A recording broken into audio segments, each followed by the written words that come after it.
No more bad government in Nigeria. Nigeria what?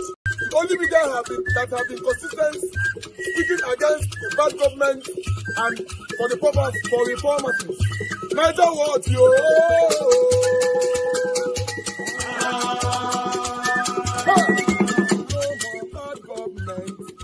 No more bad government. Nigeria what? No more bad government. Nigeria what? No more bad government. The only media that have been speaking. No more bad government. The voice of the voiceless. No more bad government. No more bad government.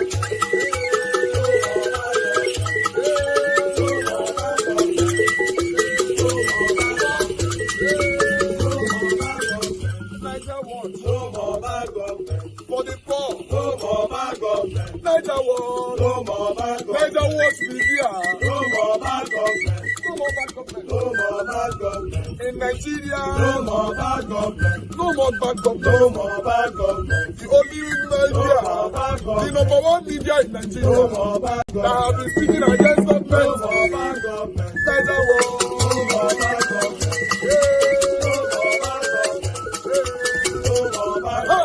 Nigeria what, yo? The voice of the voiceless. The voice of the voiceless.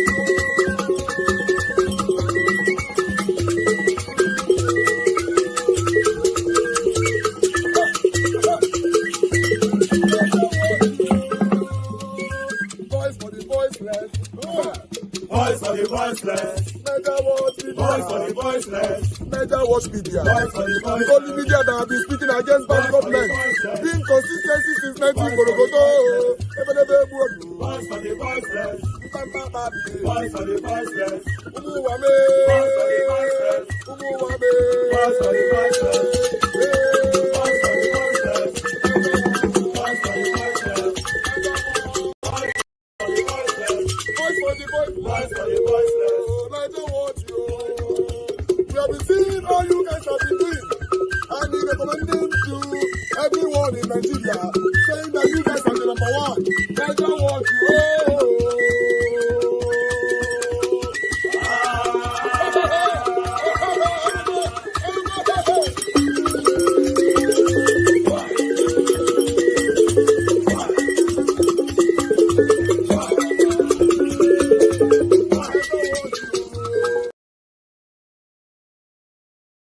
The People's Democratic Party levels serious allegations against the state government, accusing it of mismanaging 4.2 billion naira and abandoning core governance responsibilities. These claims come just months after the Supreme Court reaffirmed Governor Okpebholo's victory, raising questions about transparency, accountability, and the direction of leadership in the state.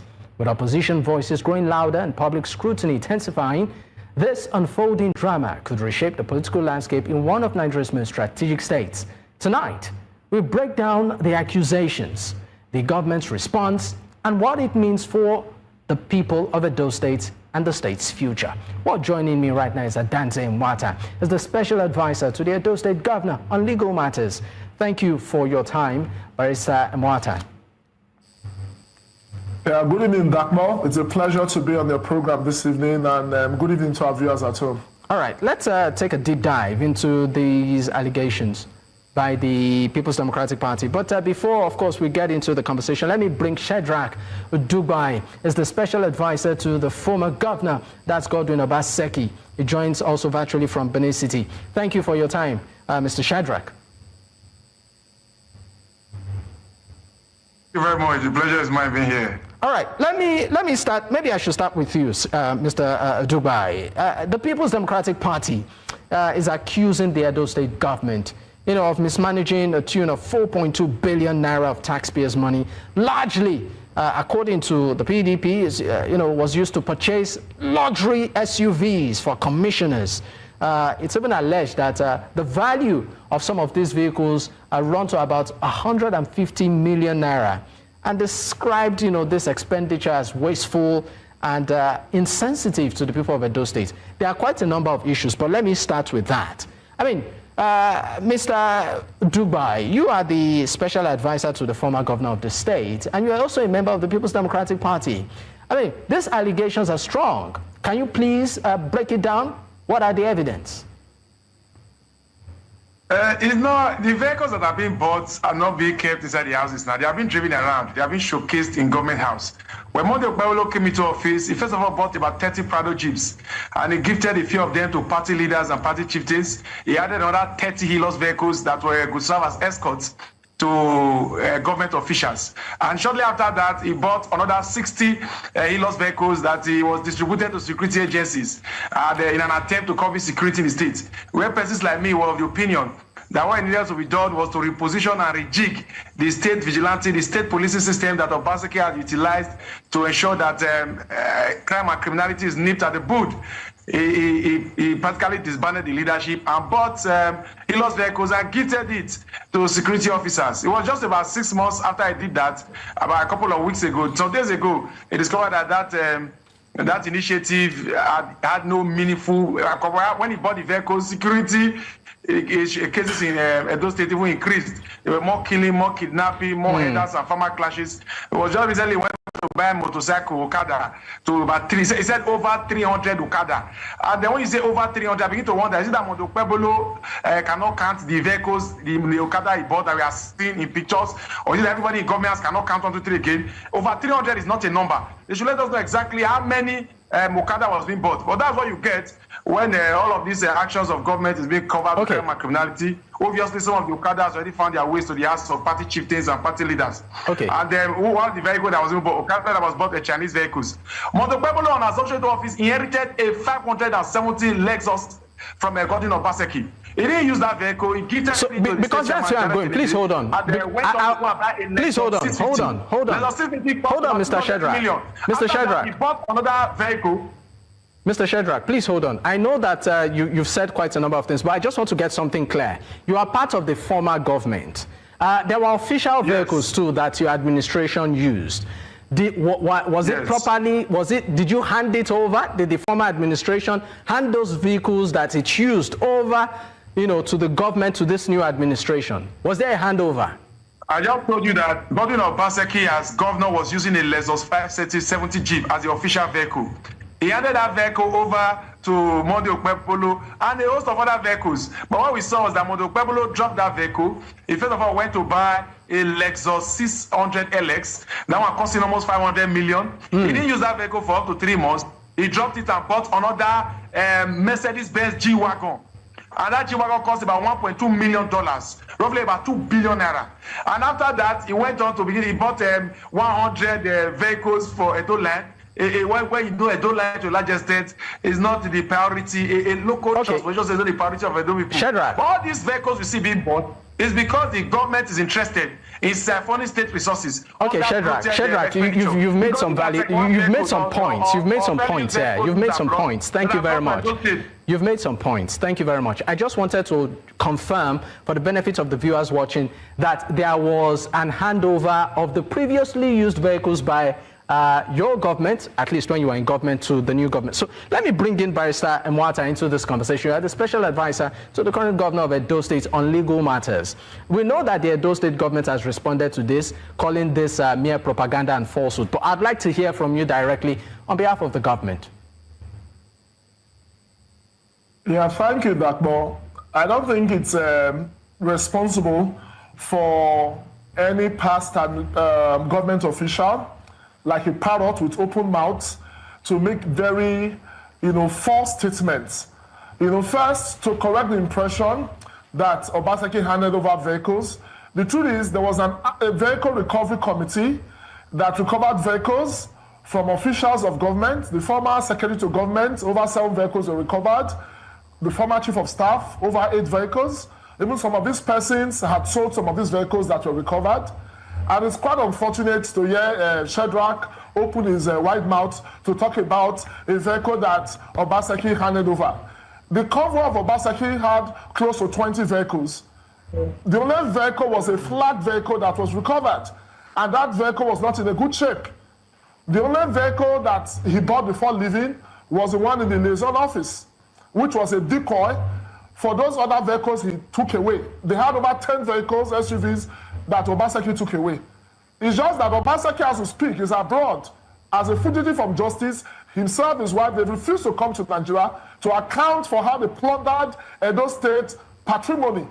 Unfortunately, this one government that left a debt profile of over $500 billion just wrote contracts alone over 100 billion. So for us, we will not engage them. All right, so just quickly, Barrister Mwata, before you move on, sir, before you move on, just to get this out of the way, just to get this out of the way. So you had to set up a committee, you had to set up a committee to recover the vehicles. This is because as an opposition, they don't have anything to talk about. They lack content. You said you had to set up a committee to recover the vehicles. It wasn't like it was, you know, willfully handed over. You had to set up a committee to recover the vehicles from the previous administration. Is that what you're saying, sir? Some of the vehicles. Exactly. Just as I mentioned, these vehicles were stolen. Most of these vehicles were sold. So the government had to set up a committee, you know, headed by Kelly Okumbawa, to recover these vehicles. I just told the former chief of staff, Osagbo, covered, so that this present administration, if most of these vehicles they took were returned, I don't think this government would have bought new vehicles. As an advisor on legal matters, I'm here to be. People like Shegra go to town with all kinds of lies. It shows they lack content. It's not a question of opening your mouth wide on the national TV without facts. You see how he gives facts of issues he has no knowledge of. This is the governor of the Edo State is talking about that has a very modest convoy. If you go to the governor's house, he does not have more than 4 vehicles at any given time. Outside his 2 official vehicles, the pilot and the backup. So if they don't have anything to say as an opposition, it's better they keep quiet. You know, than to, okay, the 4-point-something billion they claim has been spent. Can they give us a breakdown? They have members in the House of Assembly.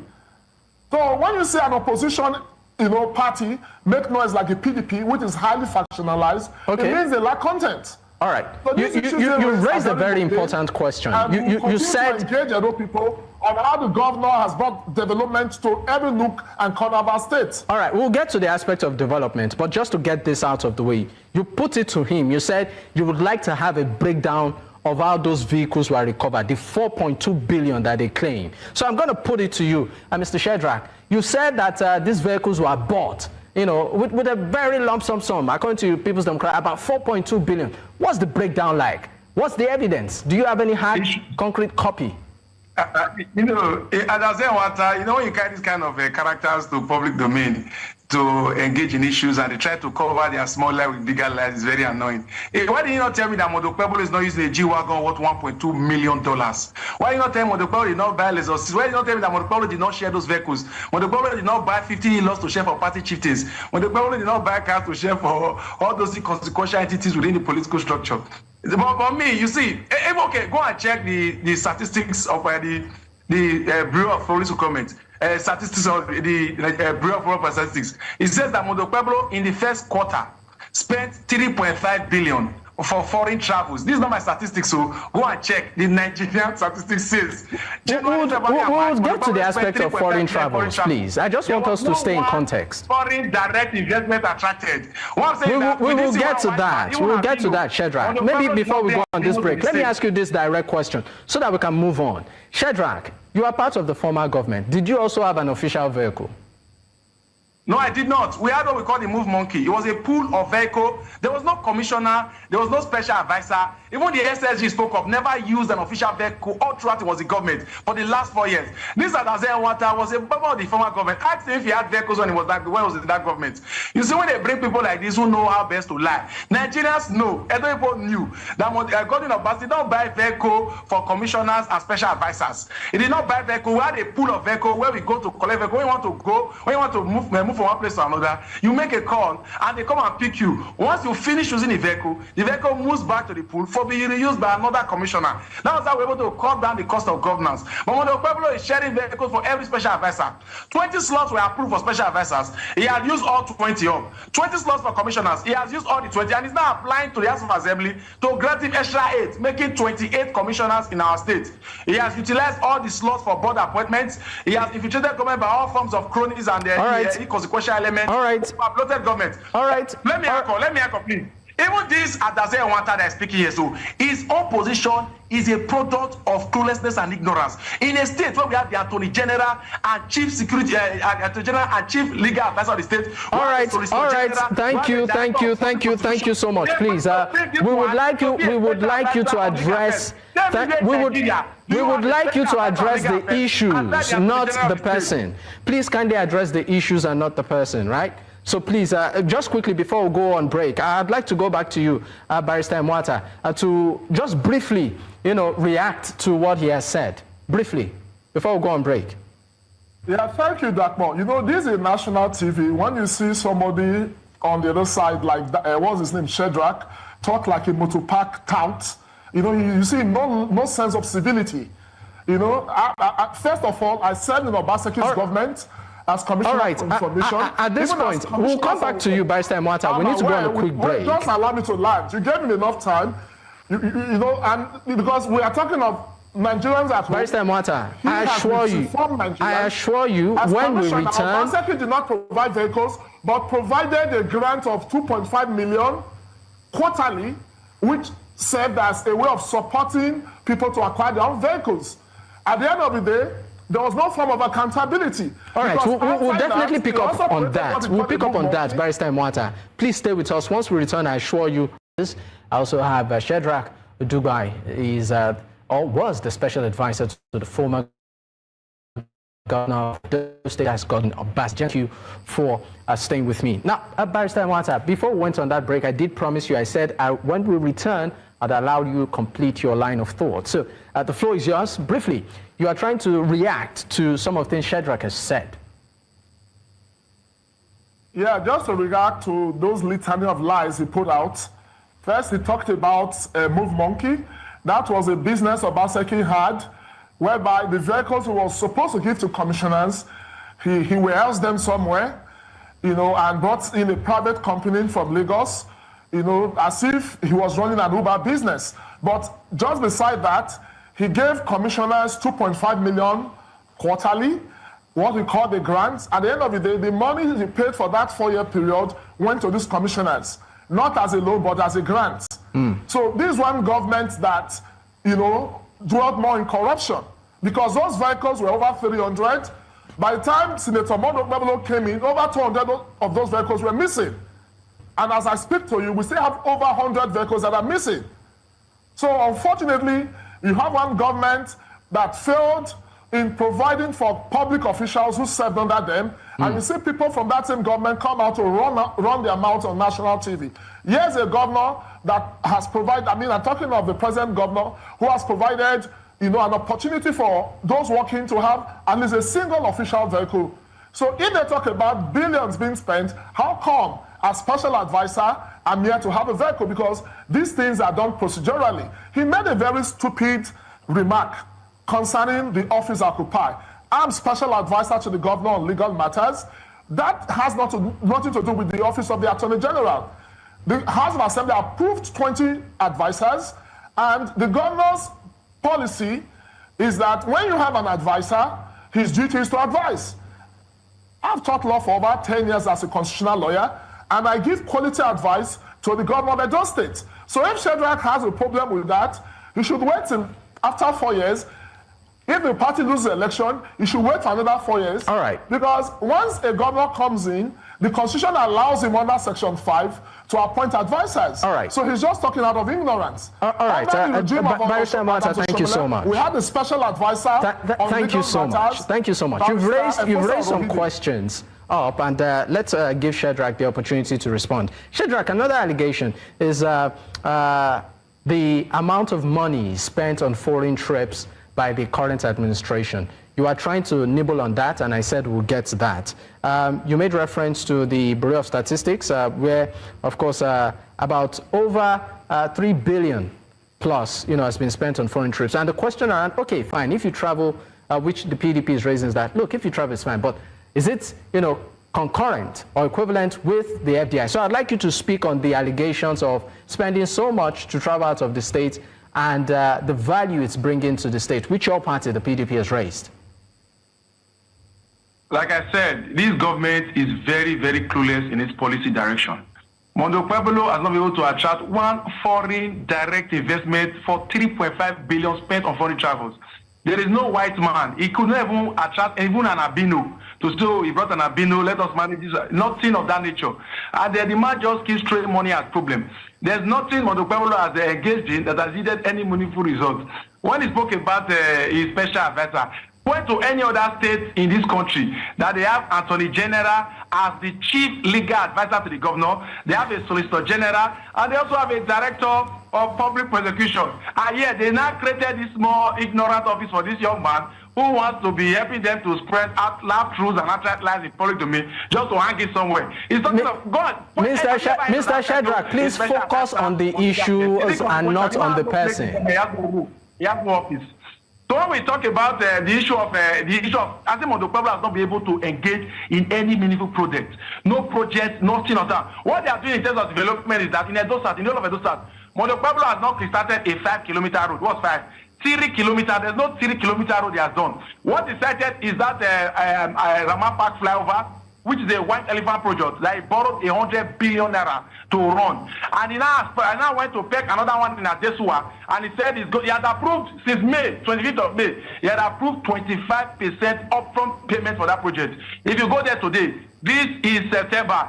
There's no shovel, not even a shovel has been dug into that ground to say that they want to start any construction. After 25% have been paid for over 4 months now. When he talks about the Edo North, virtually nothing is happening in Edo North. It's only in Edo Central that is trying to open some roads, open some community, because it is struggling with the issue of legitimacy. Why the Court of Competent Judicial has said Mondo Pueblo is governor of Edo State, we, the Court of Public Opinion, have said Mondo Pueblo is not the governor because it does not have the rightful lawful votes that we needed to declare him a governor. So even while he used rigging, suppression, and vote buying to win a donut at Edo State. All right, Shadrack, thank you so much.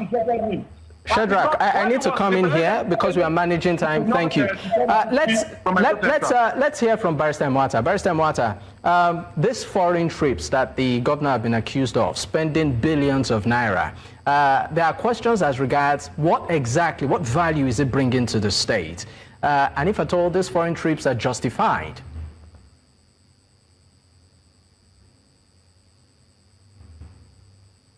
My question is to you, Barrister Mwata. Okay, thank you. There's a difference between people meeting in beer parlor to give gossips and what this young man, Shadrack, says is a court of public opinion. Because what he's referring to is actually what he got from Bush Radio, because there's nothing like that, in the website of the National Bureau of Statistics, because in terms of transparency, this is one government, the government of Senator Mondo Pueblo, that thrives in transparency. Since he became governor, he has never embarked on any foreign trip. This is the very first time he'll be leaving the shores of Nigeria. And the good thing about his developmental projects is that they are visible for Edo people to see. The flyover project at Igboba Hill is the first ever in our state, which is trying to castigate. He talked about the other project at Madesua Junction. There's a difference. Maybe he does not know. It's unfortunate that he was in government and he doesn't know government language. When a project is approved by ESCO is different from when payment is made. As we speak, negotiations are on with owners of properties on that particular stretch on how compensation will be made. Because unfortunately for them, they don't know that it is only when this is complete, work can start. But for the project at Igboba Hill, the work is more than 70% complete, which I think they are not happy about.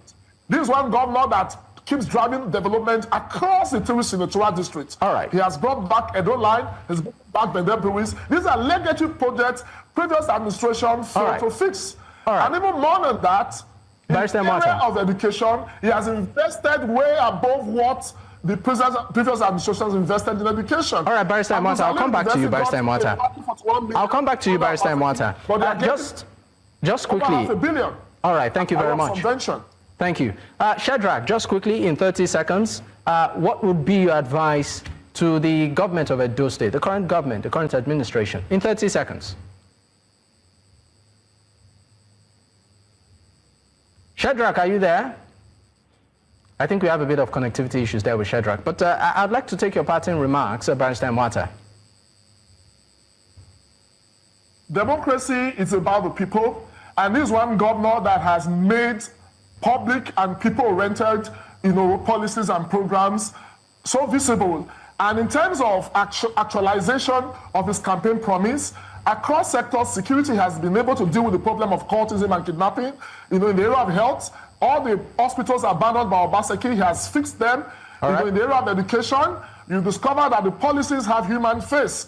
1 billion bursary was made available to Edo students. In the area of the economy, he has provided a 1 billion sinking fund for market women. Urban market that was abandoned by successive administration is making this an modern facility, and it will cut across the 3 senatorial districts. Agriculture, of course, is receiving Barrister Nwata, thank you so much. More than 50%, of the budget. Thank you so much, Barrister Nwata. Thank you. That is here to serve Edo people and is doing just that. All right, thank you so much. Shedrack, I understand we have you back. In 30 seconds, your final remark. All those things is just paying their half truth and abstract lies. Mondo Pebolo has done nothing in education apart from innovating 1 or 2 schools. The lady they brought in to be head to vet does not have even an SSC qualification to stand as vet chairman. They are all wishing away our resources. What we know is that Mondo Pebolo is not the biggest content creator in Edo State. There is nothing happening about governance. The only thing they are bothered about is 2.5 million votes. He spoke about the cultism they are fighting. The cultism is only a tool that have been using to oppress PDP members in joining the APC. They did it to even the House of Rep member that we had, and they oppressed the man with cultism, threatening to destroy his building, and he went into the APC. There is nothing. He can't measure any project apart from flyover. That's the only thing they say. There is no road. All right, thank you so much, Shedrack. Thank you for your time. It's been a pleasure having you speak on the program this evening. I would appreciate it. Okay, all right. My people, how on a day today? I don't know whether I want to pay attention to that particular video. Good morning, good afternoon, good evening to every one of you. We don't come again. Mother of all Mommy Diaspora, thank you very much, Mommy. I appreciate you. Thanks for always being there for us. Good evening to you. Happy Sunday to you. Happy Sunday to every one of you right there. I appreciate you all, my people. Press on the like, help us to share. Thank you very much, everyone. In fact, we have a couple of people already on the comment section, starting with Love Manduka. Thank you, Mr. Johnson Emmanuel. Thank you very much, Madam Patricia Tagujumi. Thank you, CO. I can see you all right there. Thank you, Emmanuel Chooks. Thank you, Patricia Enofe, my dear sister, Discussion Channel TV, Christian CXL. Thank you, my wonderful people. Our Dream Nation, by Mr. Alabo. Thank you very much. I appreciate you. Upright TV is right there with us as well. Stanley DK, thank you very much. Same girl made there. Thank you very much. I appreciate you. Sagbofo Okwonga in the building. And thank you, Kisley Ogira here for the super chat already. And good evening to you. I appreciate you as well. Thank you, Ima. Thank you, Bomusa. Thank you, Madam Rita. See my people. We're not plenty for them, not be small. Thank you very much. It's Lucky. I can see you in the building. Thank you. Every one of you. Oh, again, Madam Peggy Modi, thank you very much. My good evening to you. Thank you, Mr. Seven, Oga or Seven Girl, my dear. Thanks for the super chat as usual. I'm grateful.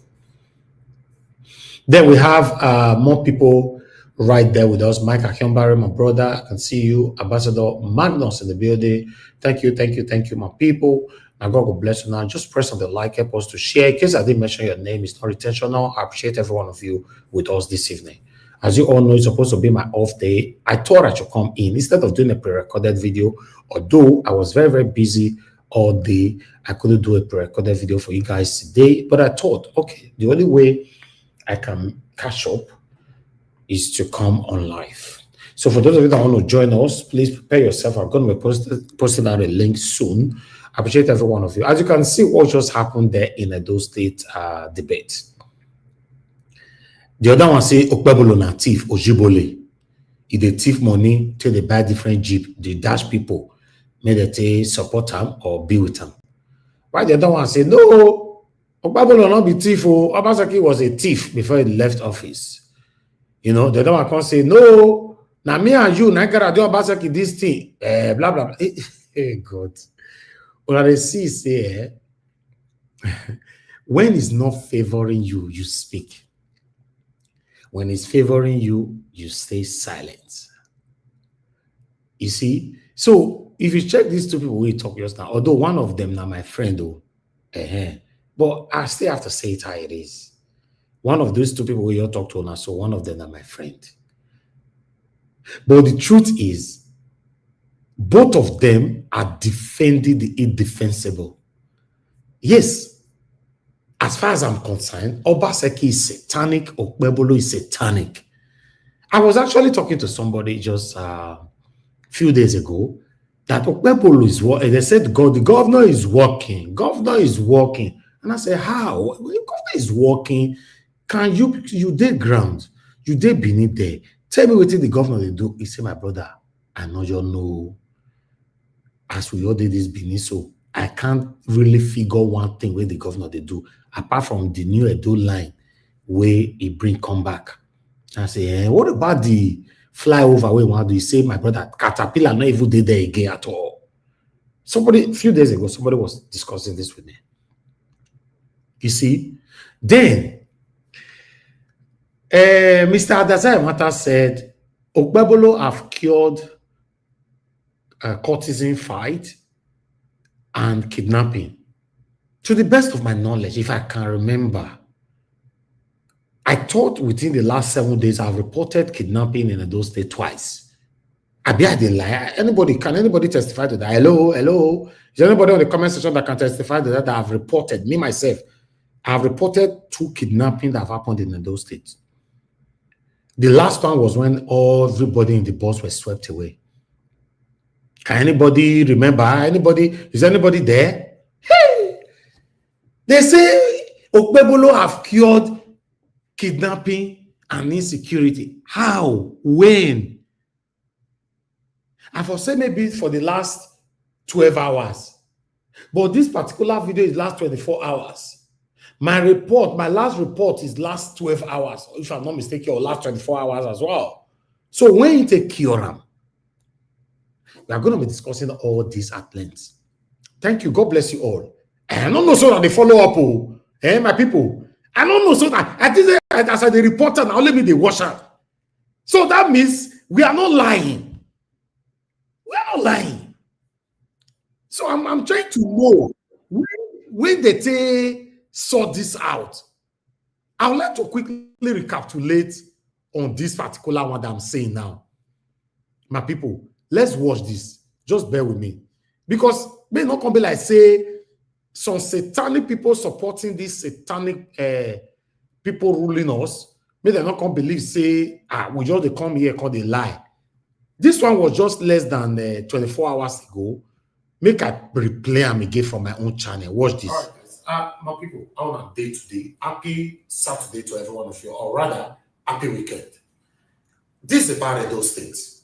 Insecurity is draining, eating, and seeking Edo right now as we are talking. Another kidnapping just happened from the new inaugurated boss Edo line by Senator Monday Okpebolo.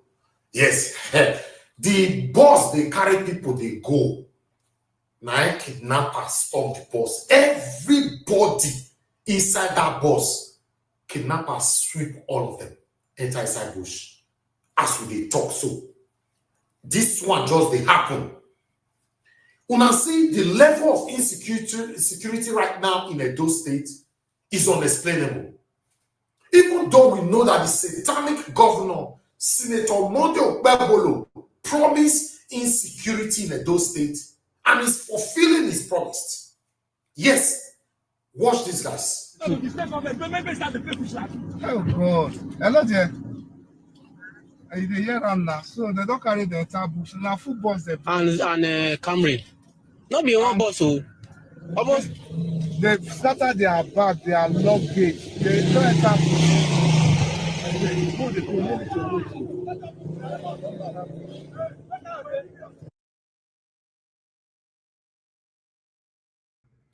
Okay, my people, una remember that one now, right? I believe say una remember wetin happen for here. This one was just less than 24 hours ago. Now, Mr. Adaze Mata, they tell us say Okpebolo have cured kidnapping in Edo State. Again, another one will still happen less than 7 days ago. Just less than 7 days. If time there, I would like to still show this one. But time not there because I want us to listen to Tambuwal. The question is, what is happening? There is a way I want my to talk for this matter, but I don't feel talk put like that. You get why? Well, I'll leave my panelists may they analyze on themselves. But meanwhile, as you can see right down the screen, yesterday, Tambuwal came out furious, said, whether Tinubu like him or you don't like him, now bulldozer, now they will take remove him from office. Bulldozer. Say, make you don't worry. 2027. In be the Olaga. I don't know what they call Olaga. Ask any Edoma for comment section. Wait till they call Olaga. Now he be the Olaga. Wait, put the people together. Wait, want to remove Tinubu. Una de hear so. Can somebody interpret what you Olaga me for comment section? Tell them. Tell them as Tambuwal TikTok come. You see, although when I hear things like this, I go to get hope. Now make me talk and say, if Peter Obi, they be given ticket for ADC, me for happy. Yes, I go happy. But if ADC makes mistake, they give Atiku. They don't feel remove Tinubu. Impossible. They can't remove Tinubu. Then they give Peter Obi tickets. You get why? All of us date Peter Obi back. Oh, the one way they do so. Let's listen to Tambuwal quickly. I'm posting out a link now. Those of you that want to join this broadcast today, please come in on time. Let's discuss today. As you know, it's supposed to be my off day. Let's just come in and talk today. The engagement will determine the time that we will spend here. I'm being joined by the former governor of Sokoto State, former Speaker of the House, and sitting senator representing Sokoto South in the National Assembly. It's a pleasure having you, Your Excellency. Sherman, thank you very much. Comes in here and request this my phone, which is personal to me. Today, I will personally give it to Esemuke. Oh, so he's more friend to you than Atiku? As a personal friend. Oh. But when it comes to leadership of this country and leadership of the people, tomorrow, not even today, I would rather support Atiku than Esemuke. So you believe in the leadership of an Atiku than a Nyesom Wike? It's nothing personal. It's about this country, and we are seeing it clearly. So you don't regret betraying Wike? I have never betrayed anybody, because it's only when you have an understanding with someone, and you go against and outside that understanding that you betray him. But he told you that he wanted to be president. I was also running. He met me in the race. I was running for president of Nigeria. Have been in contention since 2012, 2013. My friend Esemuke was not in contention then. And I remained in contention and in the political calculus of Nigeria for presidency of Nigeria since then. He decided to join in 2022.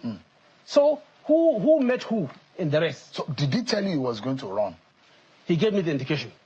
Yeah, that would be 17. Add 8 years Buhari plus 2 of Yaradua. 10. Than getting the job done and Bola Tinubu? Oh, of course, yes. In what way? How do you think Atiku is better than Bola Tinubu? In many ways, in understanding the dynamics of how to run the government itself, the federal system, because Bola Tinubu had always been confined to his locality in the local environment of Lagos, with due respect. And he had never been a federal operator. He doesn't understand the federal system. Look at it. Up till now, we don't have ambassadors. Up till now. 2 years with almost 3 months into the administration. What does that tell you? It was Jonathan that was described by the opposition as clueless. But the way you are talking right now, they say Tinubu is not Jonathan. That's what they say. Well, they say Tinubu is not Jonathan in terms of political machinations. But when you're saying that Tinubu does not know some things, you think that Tinubu lacks the knowledge of governance at the national level? Not only governance, Tinubu lacks the knowledge of Nigeria as a country. he would not have been running the country. But he's not clueless. But he lacks the knowledge. He lacks the knowledge of how even the fabric that has the Nigerian Federation is made up. Is a knowledge the nation operates. And there are those who say, look, for a long time that we've ever known that government, most of the people, the villages have been evacuated. They have run out of their places. Believe that they are bandits. So because Sokoto is a contiguous state, telling the security forces, but if you have the state police, they may collaborate and work together. There may be synergy, and then they can work together to ensure that there is security. And infers that there is a lack of synergy and understanding, because if the governor says, I know, I see, and that if he has the power to do it, and he said, but it is my duties and responsibility, and I did, but giving vehicles out, it meant that way. But they can only be directed from Abuja. I swear to Allah, there was a time I shed tears. We see there is a need for them security operatives to be there, areas prone to bandits attacks, and protect people. They won't until they get directed from Abuja. More of empowering them with the right tools of work, their welfare, the enumeration is also key. You can say that they have a command structure, it's ideologically driven. You can clearly see this banditry. I mean, yes, they have some leadership, but even amongst them, they fight themselves. One, that's not correct. 189 billion in 7 years would have meant our government withdrawing 2.25 billion every month cash in Sokoto. He lost a part of the election, the election. He lost. He was on the ballot in Lagos. He lost. No, the point I'm making is that you, as a governor, you probably have lost wards and local governments in your election. Yes, I do. So, but it doesn't mean that you lost the election. No, but he was on the ballot. Yeah, but he didn't lose the election. He lost in his primary constituency of Lagos. But it didn't matter at the end of the day. It matters. The same way Atiku lost in several states of the country. It's the same way Peter Obi lost. But then what I'm saying is that you can't say that he has never lost election. He has never lost an election. He was senator. He ran twice as governor. He won. He ran as a president. He won. So he's not lost an election. Then it's not cast in stone that he may not lose in 2027. So that's what I'm saying. If we every effort being made to make it as if it's invincibility, that Bola Tinubu cannot be defeated, is bullshit. Is rubbish. He can be defeated. I believe so. You have this, and I'm working along with the coalition leaders to do that and to achieve that objective in the interest of this country. It's not about Bola Tinubu. It's about the way he's running the country. The country is being run. So you're worried that if Bola Tinubu goes on to run this country, there's a problem? Same way I was worried when I left APC in 2018. Look at the trajectory of what is happening. Go to the market. But we should hold you accountable. You are one of those who preached APC to Nigeria. Now you are I did, but I came back in 2018 and I apologized and I didn't support President Buhari. You also told us my zone. You also told us about the PDP. Like me. I didn't support him. You told us about Governor. Just imagine, he said he came back in 2018 to apologize after deceiving the gullible Nigerians. He's supposed to be in jail. Tambuwal was supposed to be in jail. All this, style of they coming back to say, oh, I apologize after they've gained whatever they want to gain. You were the one that sold APC to Nigerians. Shehu is asking you right now. You say, yes, I did, but I apologize. So who accepted your apology? These are the area. They should have. Shehu was supposed to ask and say, who accepted your apology? Which of the Nigerians that accepted your apology? All of them are the same people, my people. All of them are the same people. I'm rounding up with him in 2 minutes. About PDP, but then you have left the PDP again. Yes. So why should we believe you now? No, because it's not about me. Shehu, I have run for 6 elections on different political parties, and I have won. 2003, 2007, 2011, 2015, 2019, 2023. It's not about past. Okay, let me stop this man now and take some calls quickly so that we can move on. I have Mother Deborah already on the phone. Mother Deborah, thank you very much, man. Good evening to you. Talk to us. Happy Sunday. Happy Sunday, man. I want to agree with you. Honestly, that man's supposed to be in prison. Yes. The fact that even listening to him is just annoying. You know, it's so annoying. The same man who, after deceiving people, and now he was being asked, what has Atiku done that make you think he's going to be a better president than Tinubu? He couldn't give any concrete answer other than the fact to see.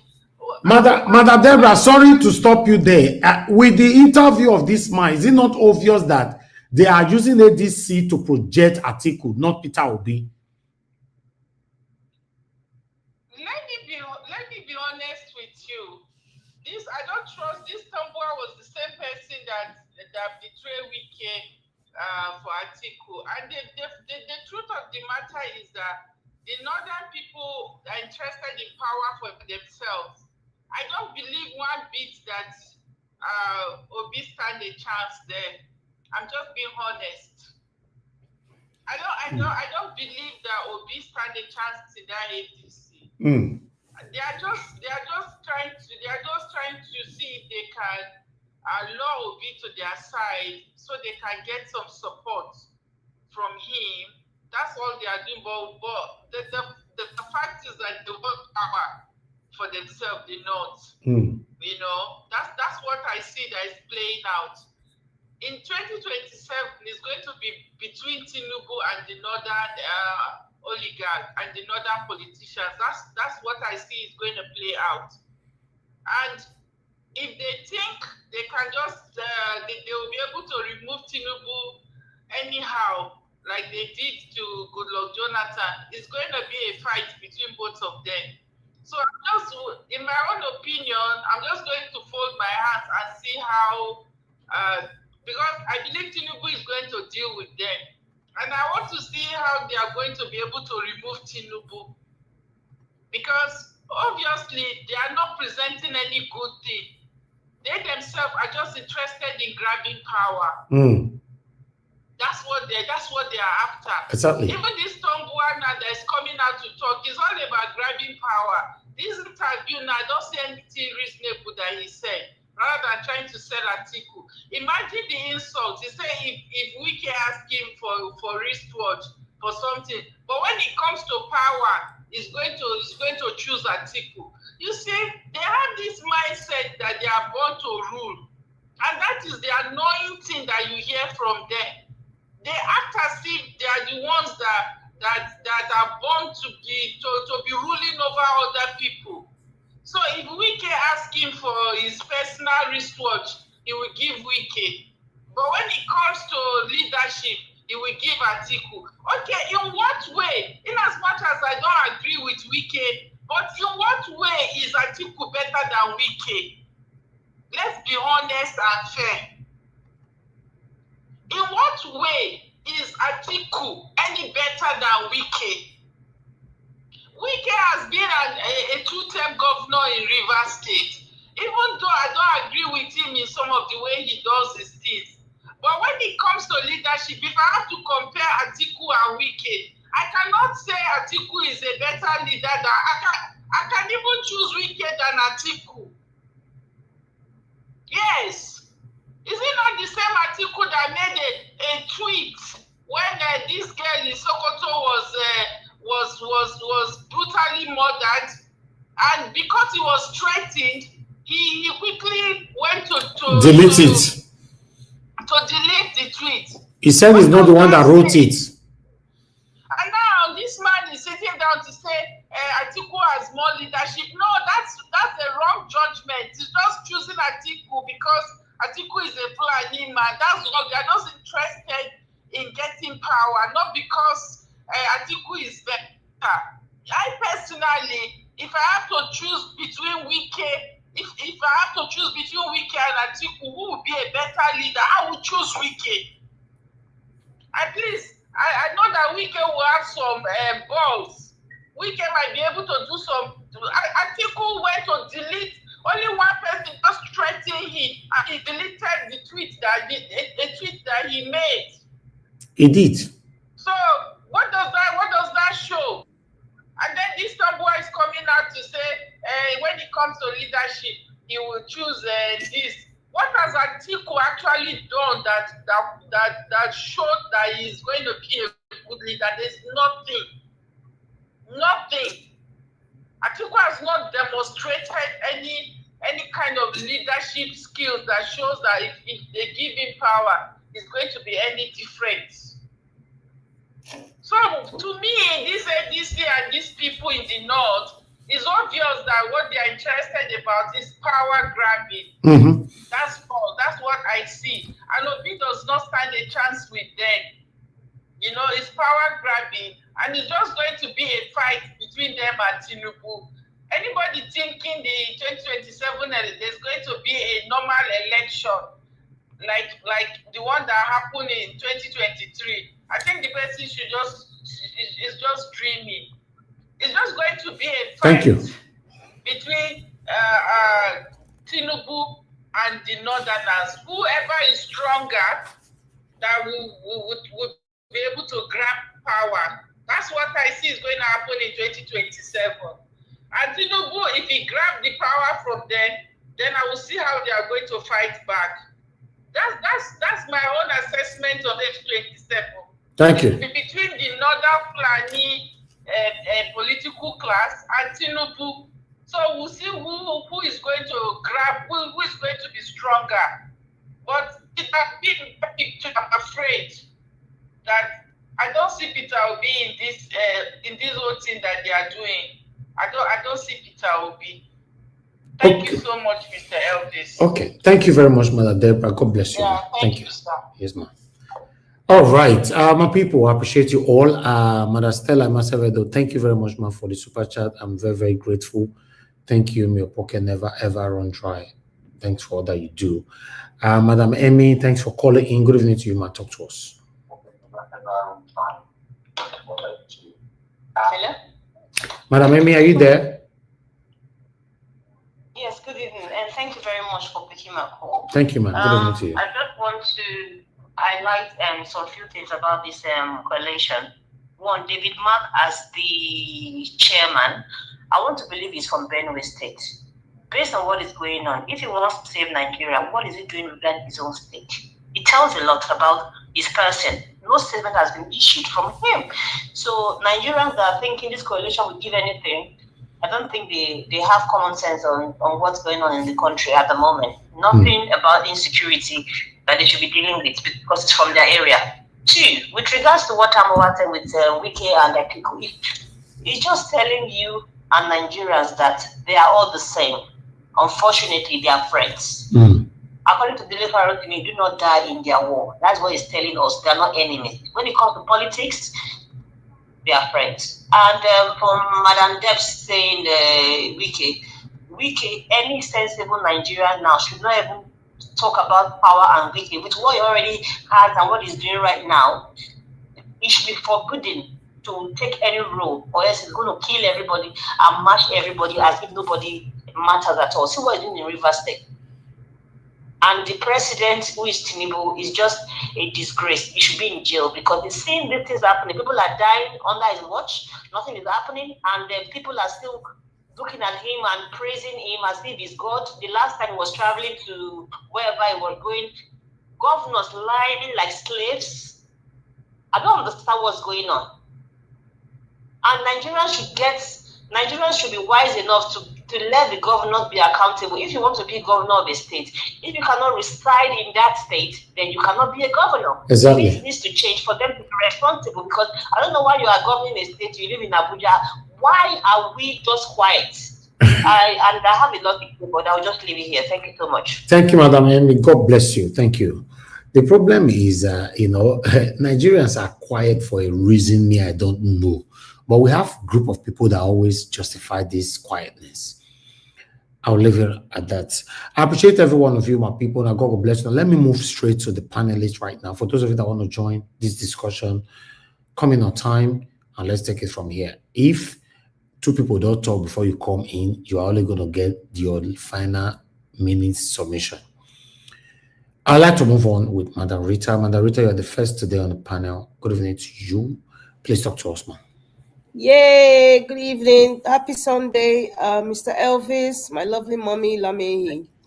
And greetings to Mama Hecho, Mr. Odua, and Mr. Because Jonathan. you chop black soup, now you can't do first position today. Yes, now. Mama, it's not easy. Thank you, Mr. Elvis. Mr. Elvis, you did try, Mr. Elvis, you really, really trying, and Thank you. I'm very proud of you. I'm very, very proud of you. I want to say thank you again. Let's see. I don't take you for granted. I don't know how you're doing it, but I know the grace of the Almighty God is with you. Thank you so much for these opportunities that you give to us to come here to speak on a daily basis. God bless you. And okay, and also greetings to my family in the comment section. Ibonsa, Tony South, Debsy Baby, Love Madika, and I think Emmanuel is there as well. Yes, so good evening to everyone. A happy new week. Yes, going back to what you played, because I started the program with the Rancor. I don't know whether to call it a Rancor or I don't know what name, or is it Clash of the Titans? That's Mr. Enwata and what's his name? Is it Mr. Shedrack? Was that his name? The guy with the very wide buccal cavity. Yes. Shedrack. Yes. That's just another show of shame. Looking at that cat fight, all that just kept running in my head is, oh my goodness, not again. Not again. And I think the entire country, if not the entire world, would look like there's some high school knockout going on in Edo State between the slaves of Obaseki and the slaves of the present administration. I don't know, man. You see, this bad blood, I preached about it. I remember very well. And I'm still going to preach about it. And that was one of the main reasons why I picked Olumide Akpata for governor of Edo State. Because I know this was going to be the result. Either APC or PDP becomes governor of Edo State. This is what we are going to be facing on a daily basis. Not on every election season, on a daily basis. If anything at all, I'm proudly from Edo State, but I'm ashamed of how Edo people are playing their politics. It's not really politics about the people, although they claim to be inclined towards, that their policies is people-oriented, the monies they borrow, people-oriented, their style of governance is people-oriented, but that's not the truth. That's not the truth. Very, very unfortunate. Meanwhile, the main characters that have decided to spew this bad blood, they're nowhere to be seen. Even the one that seems to be constitutionally being in the scene is there but is not there. The one that has spewed in fact, not one, not singular, plural now. The ones that have spewed this bad blood, they don't give a rat's behind. They're not even in the scene. Not in the Edo scene. So what happens day in, day out? All the media rugrats, all the social media rugrats, both on television and the internet, they are just being paid to have cat fights. I'm ashamed. I repeat, I am ashamed. I'm ashamed for them. I am ashamed. I was kind of emotional when I was giving a very brief experience of what I saw in Edo State. I know why. One of the reasons why I was emotional was because when these government officials come abroad when they travel, whether for personal reasons or for family or whatever reasons, they see the quality of life of people, no matter the level you are in the society. You have a right to live like a human being. But these same characters, these same, I'm trying to use very nice words, but the ones coming in my brain are not very nice. So let me just say these same people have constituted authority to at least make life a little bit better for people. They don't do it. That's high level of satanism and wickedness in a hybrid format. Because I think even using the word satanism or wickedness is not even those are not adjectives enough to describe what these people do to us. Psychologically, many people are messed up. As we speak today, psychologically, some people will see support Adam Soshomele. They will see support or former Governor Obaseki. Some will still be supporting Monday Pebolo as we speak. You will support him now because, okay, the one on the seat, you support him in the words of Mr. Niger Watch. Let us encourage. If they are doing something well, let us encourage them. So, but I will still add the one that is sitting in Osadebe Avenue. They don't do nothing. They don't care. They don't do nothing. Nada. They don't care. All the roads in Edo State is bad. Nothing is. In fact, if you go to Edo State right now, for me, I didn't feel the presence of any leader. I didn't feel the presence. I did not feel any presence that anything is happening. I didn't. Everybody's just moving and doing their thing. I hear that it's a government of Edo Central, and they are placing anybody that is from, whether you are qualified or not, you just come and get something. This is what we're talking about when I was trying. Maybe I am not perfect, but perhaps maybe I didn't really present my case in a very profound manner that people wouldn't have, that will have made people understand that if you bring anybody from Godin Obaseki's side or from Adam Soshomole's side, this is what we are going to face. There will be no progress. It will be a continuous cat fight. And it will be a tribal thing. What are we experiencing today? Cat fights, tribal behavior, tribal administration. I am yet to see an ASAM person. My sister, that reminds me. Madam Irene, my sister, I would really, really love for you to come out, and really, really assess this Monte Pueblo's government, because I know you are from ASAN Central, and I know that it wasn't about tribe for you. It wasn't about tribe for you at all. It was about who you believed in. And you believed in Aswa Godalo because you felt that he was more educated and you felt that he was the better candidate. However, everybody knows me. I'm not tribal blind, and I preach it. And it has nothing to do with marginalizing anybody or making one tribe feel better than the other person. Nobody's better than any other person. That's my own personal belief.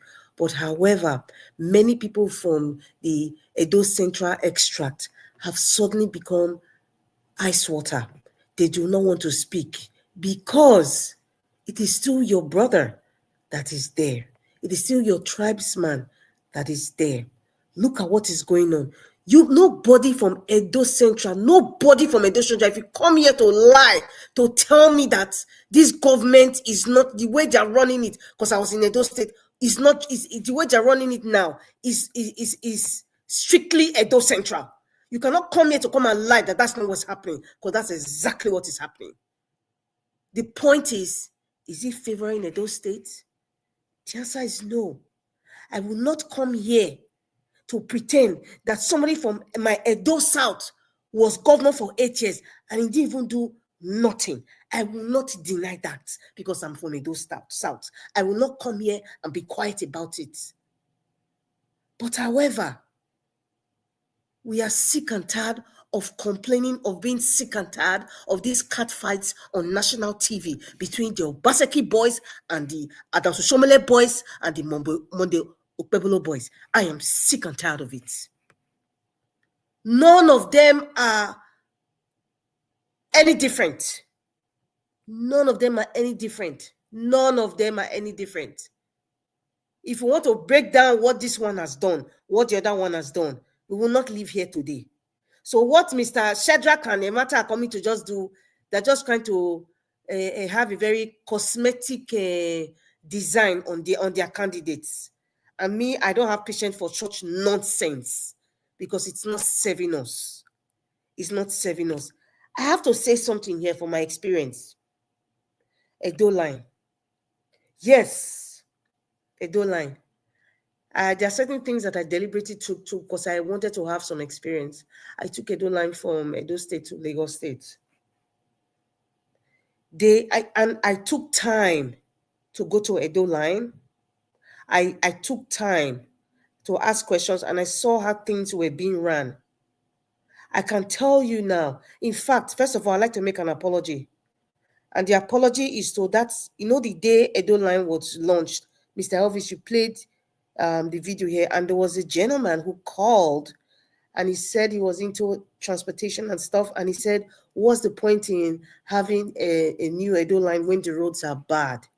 Before you know it, most of these new buses now, whether they're new or half new or whatever, they're not going to last. So what's the point? And I remember that I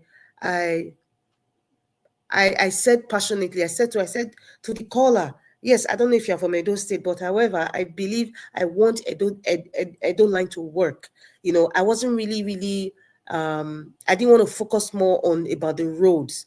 But my apology to him now is, you were very right about the roads issue, but that shouldn't stunt the people from having some sort of ownership of having good transportation. That monopoly of certain transport company alone, I could just have something that's government owned and the price is subsidized. The price was obviously cheaper than the other ones that we know. It was obviously cheaper, but it's not really about the price per se. Sometimes it's the experience and also the roads. That's another topic on its own. So moving forward, so my experience in Edo line, the drivers, Edo line drivers, superb, respectful. However, from what I noticed, the different aspects of the administration, what's the other one? Operations manager, for example. I had an experience with operations manager, and I saw the style of agberoism.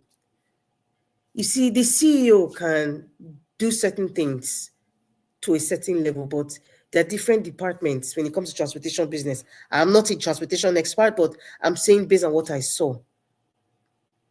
Operations, Agberos, take over. It has nothing to do with the drivers. The drivers, when they follow the protocol, time to drive respectfully, they are neat and clean. They take you there, they're respectful to every passenger. They take you there quietly. But in terms of operations, there's a lot of politics going on and there's a lot of malfunctions. And there's something that I said to somebody there who was part of the operation. I said, listen, is it Mondo Pueblo that told you to do what you're doing now? This kind of behavior is what will not make Edo line last. I hope they're listening. And it still boils down to when we talk about coming into the airport and you see an immigration or custom officer trying to ask you for something because you don't have anything to give because everything you're doing is legal. I keep asking them, okay, is it the man from Bodilon that asked you to do what you're doing now? Don't you know what is right? But because of what your greed. So you see, we are all part of this nonsense. Many ASAM people listening to me will be upset because I mentioned Edo Central and how the Edo State administration is being run. They will be upset. Do you know why they're upset?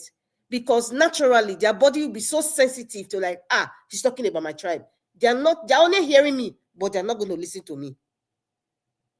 There's a difference between hearing and listening to somebody. There's a big difference. I'm not here to lecture you. Go and find out. But what I'm saying is the truth. We are the cause of our problems. Followership is also our problem. We follow the evil ones. 2 minutes to go. 2 minutes. Doing good things. Thank you, Mr. Elvis. I hear you. So I could talk about this Edo State thing for a while, but just because of the 2 videos you played, I'm just going to pause on that Edo State. But, you know, I really think people like Blank Panther, a lot of people should really come and talk about this nonsense Mr. Emata and Mr. Shedrack came to display, because it's embarrassing and I'm totally disgusted. It has nothing to do with the development of Edo State. There's no difference. There's no difference. Moving along. Tambuwal. Well, as far as I'm concerned, Tambuwal and the rest of his crew, they have nothing to offer Nigerians. They are all selfish men. They have nothing to offer Nigerians. From the moment, what's that girl that was murdered? I've forgotten her name now. Mr. Alex always mention her name. And the likes of Tambuwal kept quiet. Was governor of Sokoto State now. Deborah. It's not Deborah, that's her name. Nothing happened. The way I used to see Tambuwal was it died. It completely died. Now, what I see now is some bunch of Fulani elites who are on the forefront like Tambuwal now, are now coming to tell us that they love Nigeria so much that they want to rescue Nigeria. The ridiculousness of it all. The ridiculousness of even listening to people like this. Mr. Elvis, because it's Nigeria, what? When I see the likes of him and what's that, the midget of Katina, I change the channel. I don't want to hear from them. Because they have nothing to say that's new to me. There's nothing new that they're going to say. It's so obvious. They're so upset because Northern Extraction are not gaining anything from this ridiculous administration from the man from Bodilon. That's all I see. They have nothing to offer. Only Peter Obi, I want to just be hearing. Thank you. Thank you very much. All right, Mother Rita, thank you very much for that wonderful submission. Unfortunately, we cannot really give our fluent submission yet on these ADC people. Because Peter Obi put one leg here, we don't know where it is right now. Peter Obi is holding us back to speak how we're supposed to speak. But for now, let's see how it goes. I appreciate you all right there. Press on the like and help us to share if you can. Okay, let me come to Mama Isho. Mama Isho, it's good to have you on the show. Good evening to you, man. Talk to us. Mama Isho, you're not available. I'll come back to you again. Mr. Johnson, Mr. Jonathan, thank you very much, sir, for hearing to my call. I appreciate you. Good evening to you, sir. Talk to us. Okay. Mr. Iris, how are you? Yes, I'm very fine, sir. Thank you. Thank you. God bless you greatly. Happy Sunday to you. I greet. I know the day is fast spent. You jumped me. No, we don't call you already. No answer. I'll come back to you, man. You no answer. Okay. Thank you. Oh, let Mama Isho go. No problem. Let her go. Okay, Mama Isho, go ahead then. You are okay. Twale, Oga Jonathan. Thank you, sir. Good evening, ma. Good evening, my beloved Elvis. Good evening, my wonderful mommy that is carrying me on her back. Her back not a break, not a fall. So me and my children not a fall. Thank you for all the panelists that are supposed to rest today and you didn't rest. God go bless you now. And all the listener and all the commenter, I hail you people, oh. God go bless all of us. You see, APC now not they surprise me. Come on. Monday Okpewolo, you promise, you deliver. For your campaign, you say you go give to Edo State insecurity. In order to achieve your promise, you can't go buy buses. You can't learn a new Edo line. They didn't never even start with the walk. Now they don't gather. They can't target one. They can't carry all my children. They can't carry them enter bush. Well, Monday, Okpewolo. Listen very good. You see those my picking them. They not be goat. They not be waiting. They not be goat. Make anything not happen to one. I am not threatening you. make anything not happen to one Monday Okpebholo. Because if anything, if any of them not come back as they enter bush, if any of them not come back, I know they put water for inside mouth, they talk this thing. What did happen to that one go happen to one of your own? You dey hear me? What did happen to any of them that does not come out? It go happen to one of your own. Your immunity only they cover you now. When you dey governor, you go come out. But it not cover your own. No. You dey hear me? Because no Edolite is more than any Edolite. You dey hear me? Monday Okpebholo, if you don't know, I not join the people when don't know who you be. You dey work for us in Edo State. Me and my children, now, even though you rig yourself into power, now the money where my children, they take pay tax for Edo State, and some of them for the whole Nigeria. Now that they take pay your salary. Monday Okpebholo, you not be the oga. You dey work for me and my children. Therefore, we are your boss. You dey hear me? Those when they call you chairman or excellency, what did make you to be excellence? Monday Okpebholo, you are dishonest person. All of you.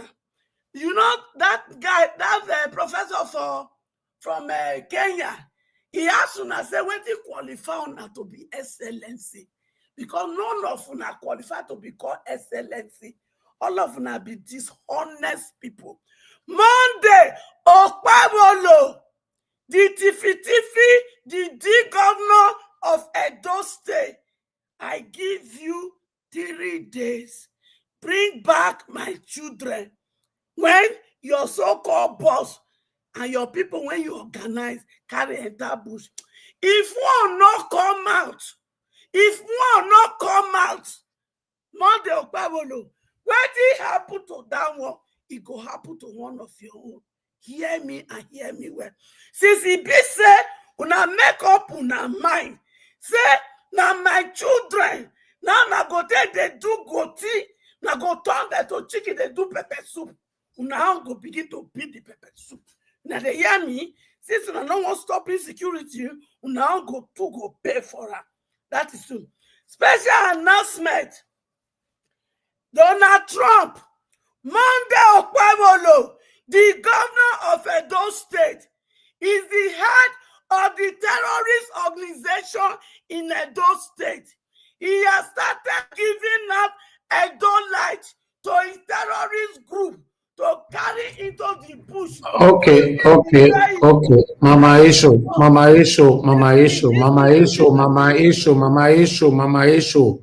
Please, that's a wrong information, please. That's a very wrong information. No, you can't. You don't.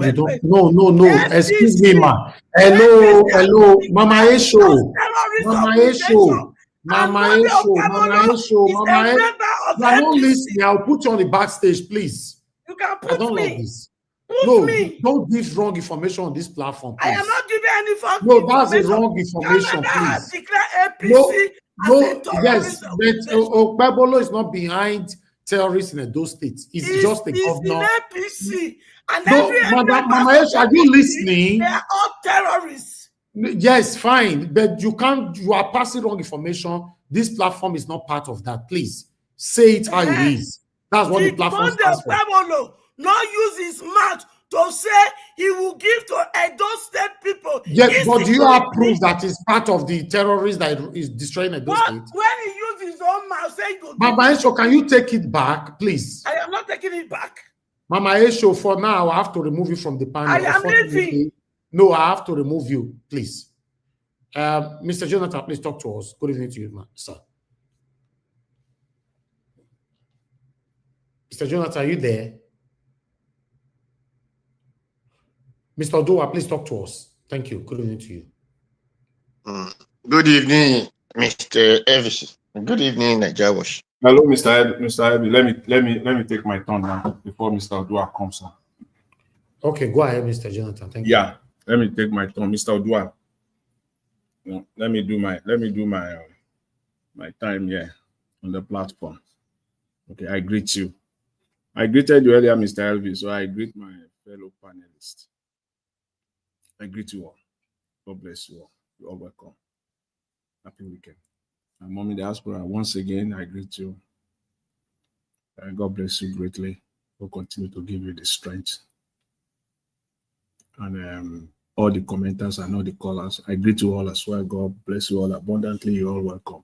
And you see, Mr. Elvis, when someone, in my own opinion, when someone addressed the government of Nigeria today as a terrorist organization, I don't think it's entirely out of line, because why you are basing it.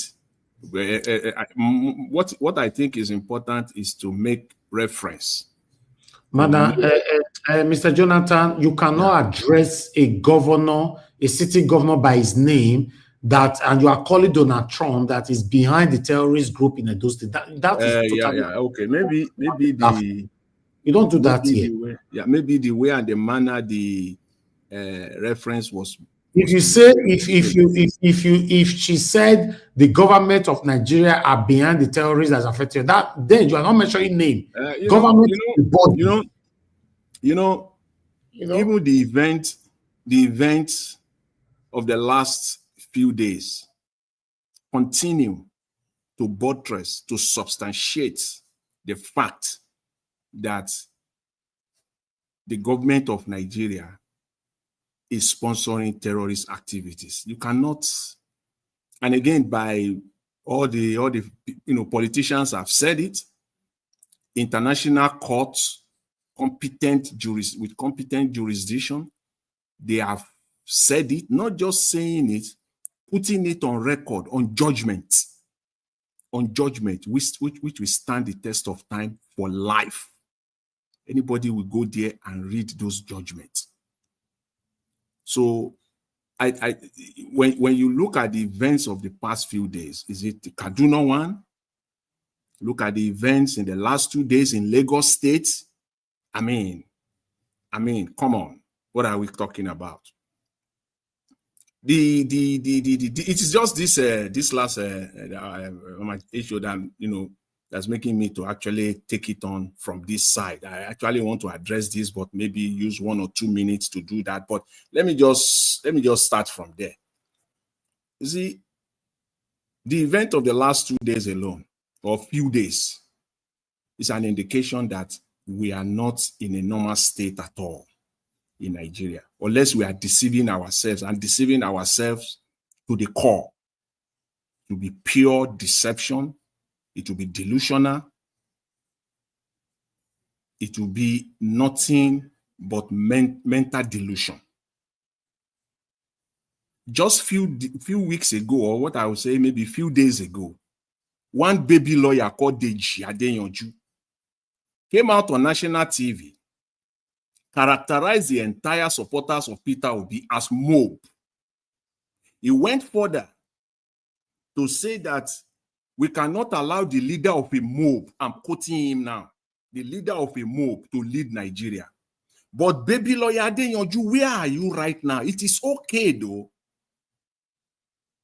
for the leader of the APC to lead Nigeria. If their own is, if what we saw in Kaduna State and what happened in Lagos on Friday and yesterday, if that is not mob, I don't know how you get to where you are. I don't know the kind of schools you attended. I don't know how you obtain your certificate. I mean, I just can't make sense out of it.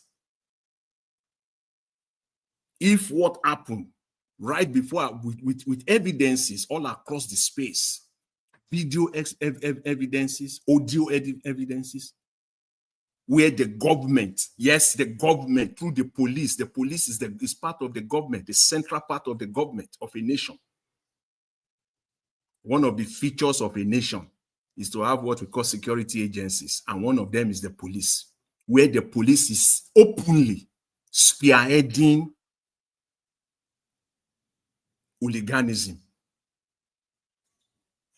Look at the destruction in Kaduna State. Look at what happened in Lagos on Friday and yesterday. I'm waiting for the baby lawyer, Deji Adeyanju, to come out and speak on these ones. I'm waiting. Maybe because it's the weekend. We'll wait till tomorrow. You are attacking those that are legally expressing their constitutional right of expression. The right that the Constitution granted them freely to express themselves. You are calling them mob. But those that are openly disrupting opposition activities in the most violent, the most deadly, yes, with manners, the most deadly fashion, you have nothing to say to those ones, even a tweet, so that we know where you are. You won't say that. See, people like you, the baby lawyer, Deji Adeyanju, you are part of the major problem. You are a major part of our problem, the problem or problems confronting Nigeria. You are part of it. People like you should not be seen in the space at all, in any political discourse. Not at all. You are a disgrace. Because if what happened in Kaduna a few days ago, and what you can see, they are taking it to another higher, is progressing. What happened in Kaduna a few days ago was a child's play to what happened in Lagos Friday and Saturday. Was a child's play. So expect the next one.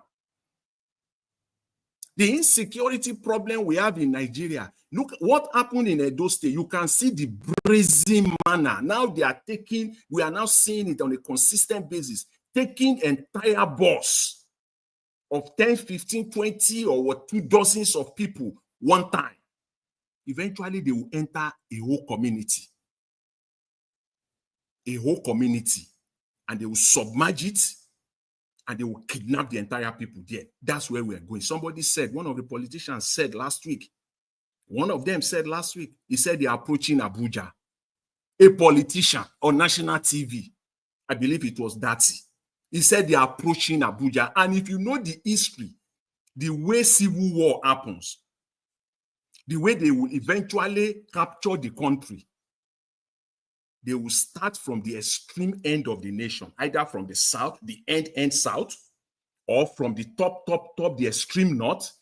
For some, it can take them 6 months. For some, it can take them 2 years. For some, it can take them 6 years. Eventually, they will get to the center and they will strangulate and capture the center. And that is said, they are approaching Abuja. What happened in Edo State, where they captured an entire bus, walked all of them away, captured them, kidnapped them.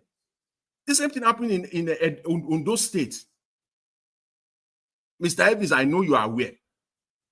I'm very sure that you are aware, and I'm very sure that you have the videos. Red, that is, they shot them, everything. It was red all over the space. That is what is happening now. And yet, a government official will say insecurity has been taken care of. The sycophancy is unprecedented. It is stunning. These are the people. And what makes it further, you know, I don't know, what makes this thing to be more aggressive is the fact that these are youth. When you look at them, the guy who was speaking on behalf of Governor Okpebholo, that interview, I don't think he's 50 years old, maybe around. Deji Adeyanju is not 50. And many of them like that across Nigeria. Let's say it the way it is. The country is going nowhere. And the politician, Tambuwal, who came out in that interview, see, they just want to grab power. For me, that's just my estimation of the whole thing. The more they come out to speak, to the fact that Tinubu is not working. They show their own desperation, their own lack of knowledge and understanding of how to solve the problems of Nigeria. It will have been better for them to just keep quiet.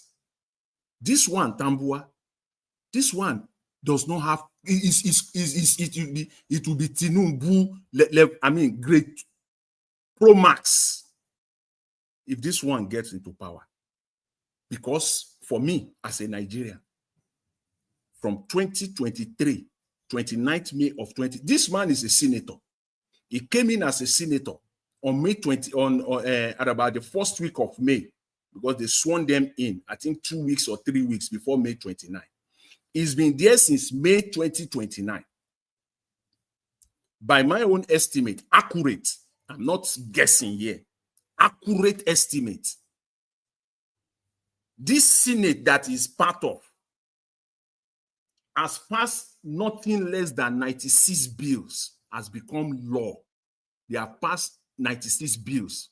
Out of those 96 bills, Mr. Tinubu has assented to about 26 of them. My problem with some people like this one, this Tambuwal, how many of those ones, those bills that have become the law of the land, did you actually oppose to?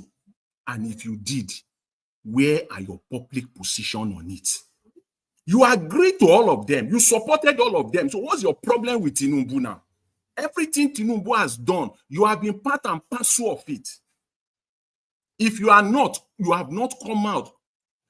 Out of 96, there is no one single public record that you will come out or that you have came out and said, this is my position, I do not support it. You are part and parcel of Tinubu's policies. All of them. The only problem is that you are not the one dispensing the money. You and your cohort, you and your group, you are not the one. The idea that you want to rescue Nigeria from Tinubu is bullshit. It's rubbish and nonsensical. Your whole idea is just you want to be the one in charge. You don't have no alternatives. How I wish and going forward, if you want to make any sense of it, and I'm talking to Nigerian media now, and I'm talking specifically to the likes of Shehu Okinbaloye, to the likes of Ruben Abati, Oseni Rufai, and Ayo, because these are the flagship morning show in Nigerian mainstream media as we know it. These are the flagship. These are the media through which Nigeria gets access to political discourse majorly. Going forward, I will want you to set the agenda to issue-based discussion. Not all this rubbish. Tambuwal came there. That you have been part of the government from beginning to the end. So what is your problem with Mr. Tinubu? Which of the bill that Mr. Tinubu had assented to in the last 2 years that you did not support? I can name them on and on. Is this the the National Educational Fund? Is now an act. A bill is different from an act. When it becomes an act, it has become the law of the land. What is your position? Shehu did not ask you that, so that we can know your alternatives that you are bringing to the table.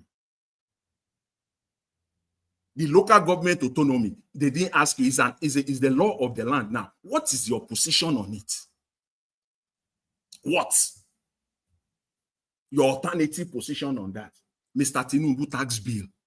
Mr. Tinubu tax bill that is now ready to inflict more pains on Nigeria come January 1st, 2026, because it's now the law of the land. It's now ready. That's another behemoth standing ready to inflict additional pains on Nigeria starting from January 2026. What is your position on that? What alternatives do you have? So You can go on and on and on. Is it the agricultural bill, which is now an act of the land? And before we say, Jack, all of you will be talking about agriculture. What is your position on that? You supported it. You are in that Senate. And if you do not support it in any way, shape, or form, where are your public positions? That people should begin to ask these people. Other than that, they just want to grab power. They should all just, I don't know, just get up, just enter house. And All right. Thank you. Take charge. Mr. Elvis, thank you very much. I appreciate it. Mr. Jonathan, thank you for breaking that down, in a way that many will understand it. God bless you. Thank you very much, sir. All right. For those of you that doesn't understand why I have to stop Mama A show, that means you don't understand media. Yes. You can't sit in your living room and be writing like one person wrote just now, Lucratus or something. You said, Mr. Elvis, I'm disappointed in you tonight. You don't understand media. You don't know how it works. Yeah, if you understand how media works, you should know that you cannot mention a name and directly accuse that name of doing something that you don't have sanctity. You don't have proof to. If that statement needs to be dragged, it will start directly from the media. Then you will not provide the person. In most cases, you can't find the person, but the media will be sanctioned. Then I'll just pigeon talk this one. Everybody will get YouTube know that there's rules for YouTube. If, for example, that information, I did not stop it, there's no proof that I stopped it, and it reached YouTube desk, YouTube will react bitterly on it, and you go to your living room there, you'll still write this rubbish where you write so.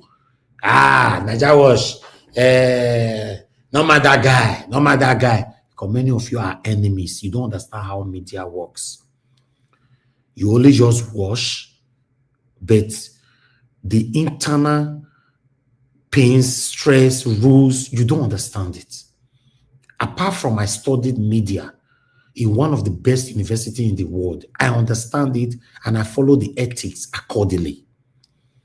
I criticize government on this country.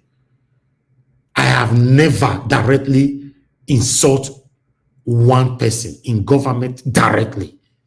The best I will call them is satanic, which I'm allowed according to the media rules.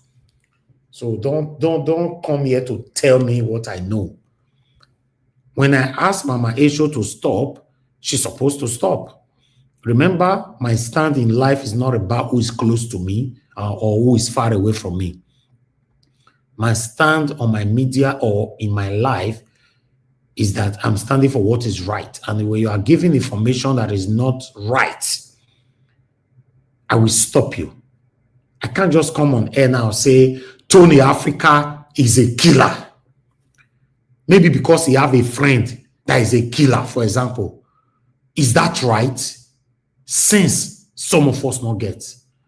If I block you on earth and the heaven now, they'll say, but did they catch me? Because people like you are the people that are supposed to be blocked on earth and heaven. The duration that you be with me on this platform is inconsequential. When you submit is satanic comment like this. I know what I'm doing here. You can say the government are part of the bandits that is affecting us in Nigeria. Fine. Government is a body. You can't just say Governor Obaseki is a killer. He killed so many people in Edo State before he left. You are calling Donald Trump. Do you know how far a broadcast can go? You people don't take me as a fool, especially when I know what I'm doing here. If you know I'm not saying it where here, say it in your living room. The platform you are using to join me right now, there's a button there to go live. Say it there and leave it on air. Let's follow every rules. I don't truncate people. I don't step on people's opinionism. But you come here to directly attack one particular person and you don't have facts. It's unacceptable. God bless you all. I'd like us to move on. I'd like to call on Mr. Oduwa. Mr. Oduwa, please talk to us. Good evening to you. 8 minutes. Thank you, Mr. Najawas. Good evening, Masiki. Good evening, everyone in the panel. Thank you for your contribution and your idea. Happy Sunday to everybody. Good evening, Mommy Diaspora. Thank you, man. God bless you for your effort, for your contributions. Thank you. Good evening, commenters, listeners, and viewers on the passerby. God bless also. According to Tambuwal, that we give a phone to Wiki, but give elections vote to Atiku. Well, he has done it before. He did not start from this interview. He did it 2023. So he promised he will still do it again. It's not a surprising thing.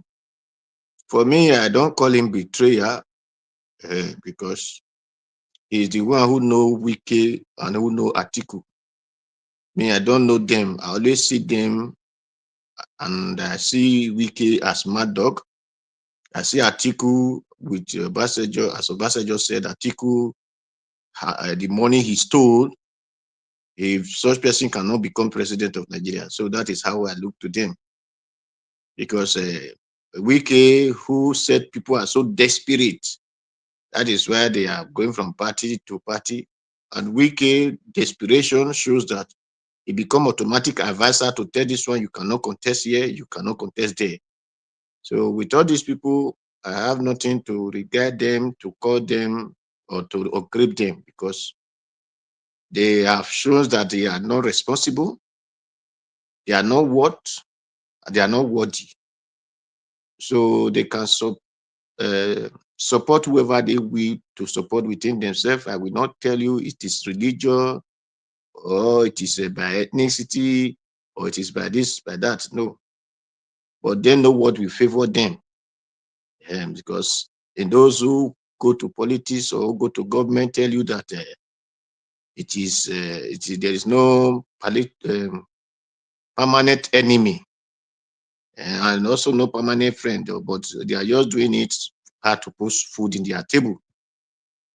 So if Tambuwal said he will support Atiku, it is his choice. If he says he will give a phone to Wiki, it is his choice. Because they said Wiki is personal friend than Atiku. But for leadership, he saw Atiku by leadership more than Wiki. So it is him who have become boys to the two of them. And he have been boys to this one, and been boys to the other one. That is why Wiki, that time, Wiki went and donate money in this where they said market caught fire in his state. So Wiki gave him money. Nobody know what Atiku gave to him. And that is for that. So I don't really see what bad or what good in them. Because with the grabness and the disturbances of Wiki after he lost their primary election in 2023 in PDP, with his attitude and towards the same PDP and towards not just only PDP, towards everybody, shows that Wiki is not worthy to follow or to call a leader. So that is it. For those who will say, these people, because they feed themselves, they are born to rule. It is your wish.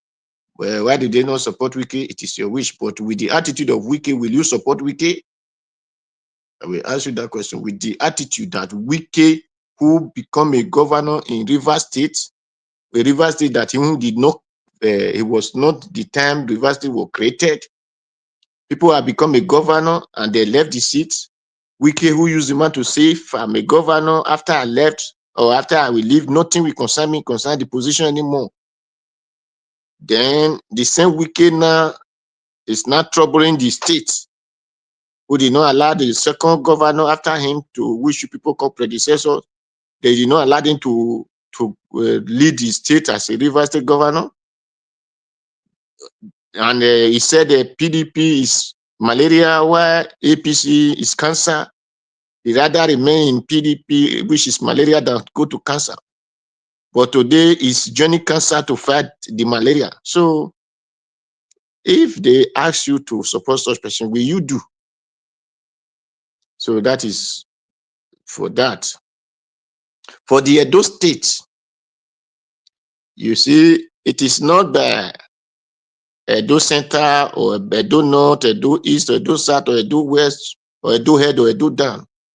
A good person is a good person. Who know what to do, know what to do.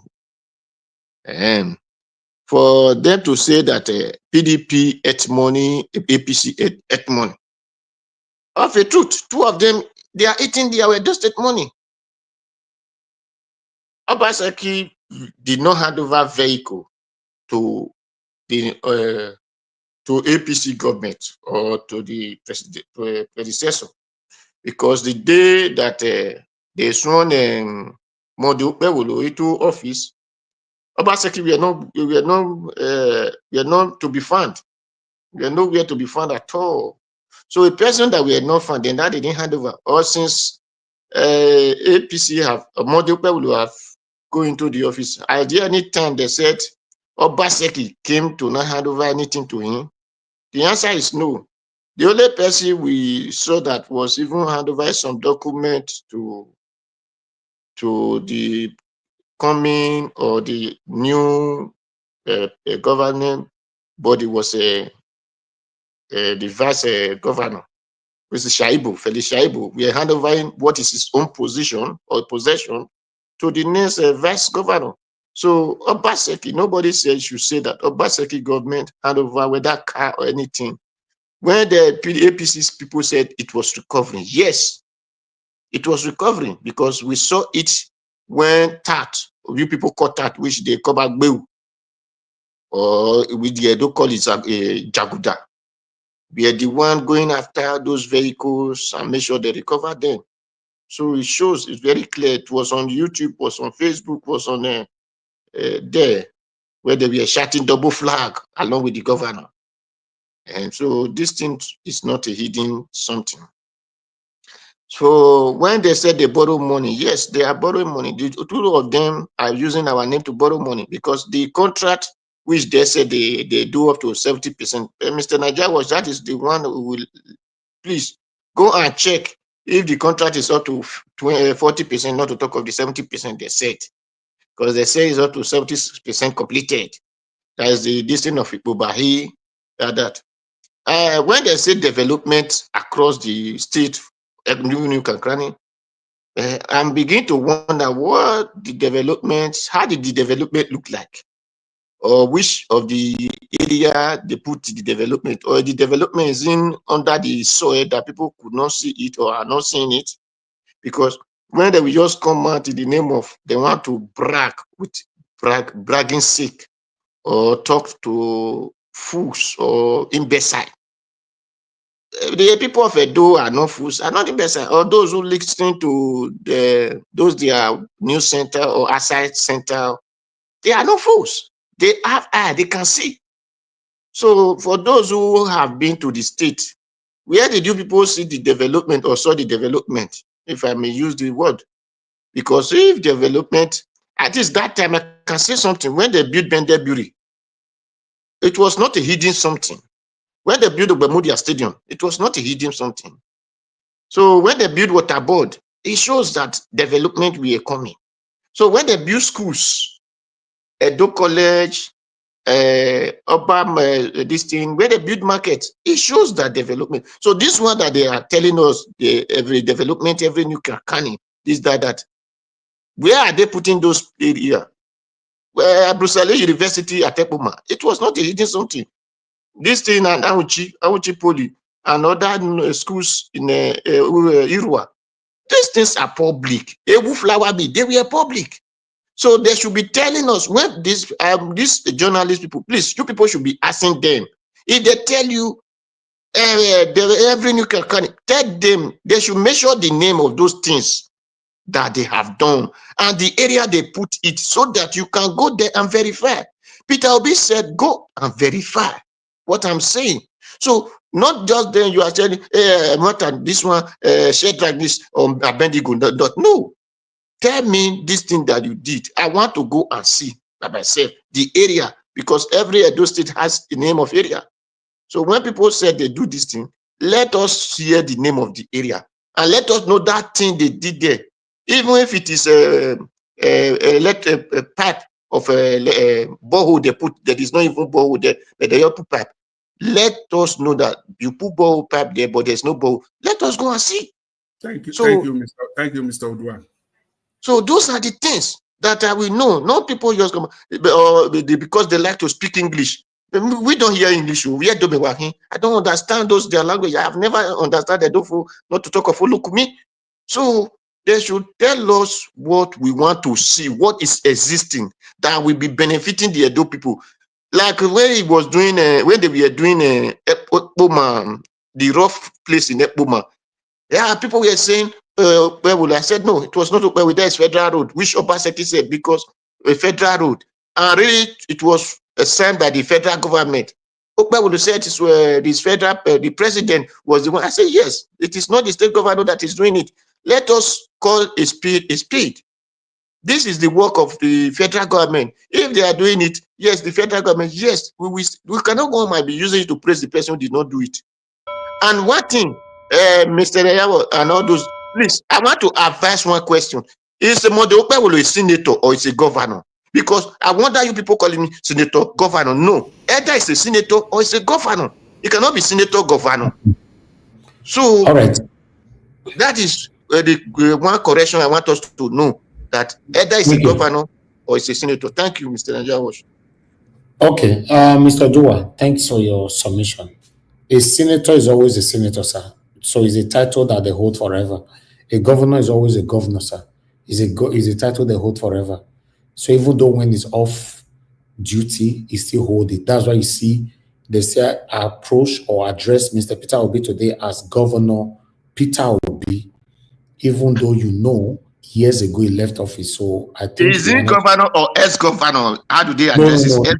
No. You don't use the word ex. You call them senator, governor, Monday Okpewulu. Sir, that's how it works. It's not ex. By law, it's already ex. But if you're approaching them, you don't use the word ex. That's who they are. So do your research about that, because we don't have time to argue that one now. You ask questions and try to correct you. If you know I'm wrong, do your research, or maybe someone else can correct me here. I'm here to learn. I would like us to move on. Olumide, please talk to us if you are there. Olumide. Did you call me? Yes. Good evening, my brother. Talk to us. Good evening. Okay, thank you, Elvis. So, Elvis, so first I want to address the issue of Mama Ichu. Please, I beg. So some of us get overly emotional. We get very, very emotional, and you can understand that the reason why we get emotional. I mean, who would hear about the situation going on in that contraption and not get emotional? So me, I really don't blame her for going emotional, because we're talking about human lives here being lost daily, needlessly, and the people who are supposed to be responsible for all of this are not taking actions that they should be taking. So I mean, and if she says what she says, I mean, I don't find fault with her at all, because leadership, they hold the position of leadership, and the burden of responsibility, and making sure that the people are safe is upon them. And if she calls out a name, so maybe she could have said that. I mean, according to you, how you say it, allegedly, I understand how you feel about wanting to set the record straight with your broadcasting, but I mean, these people are that we should hold them to a higher standard.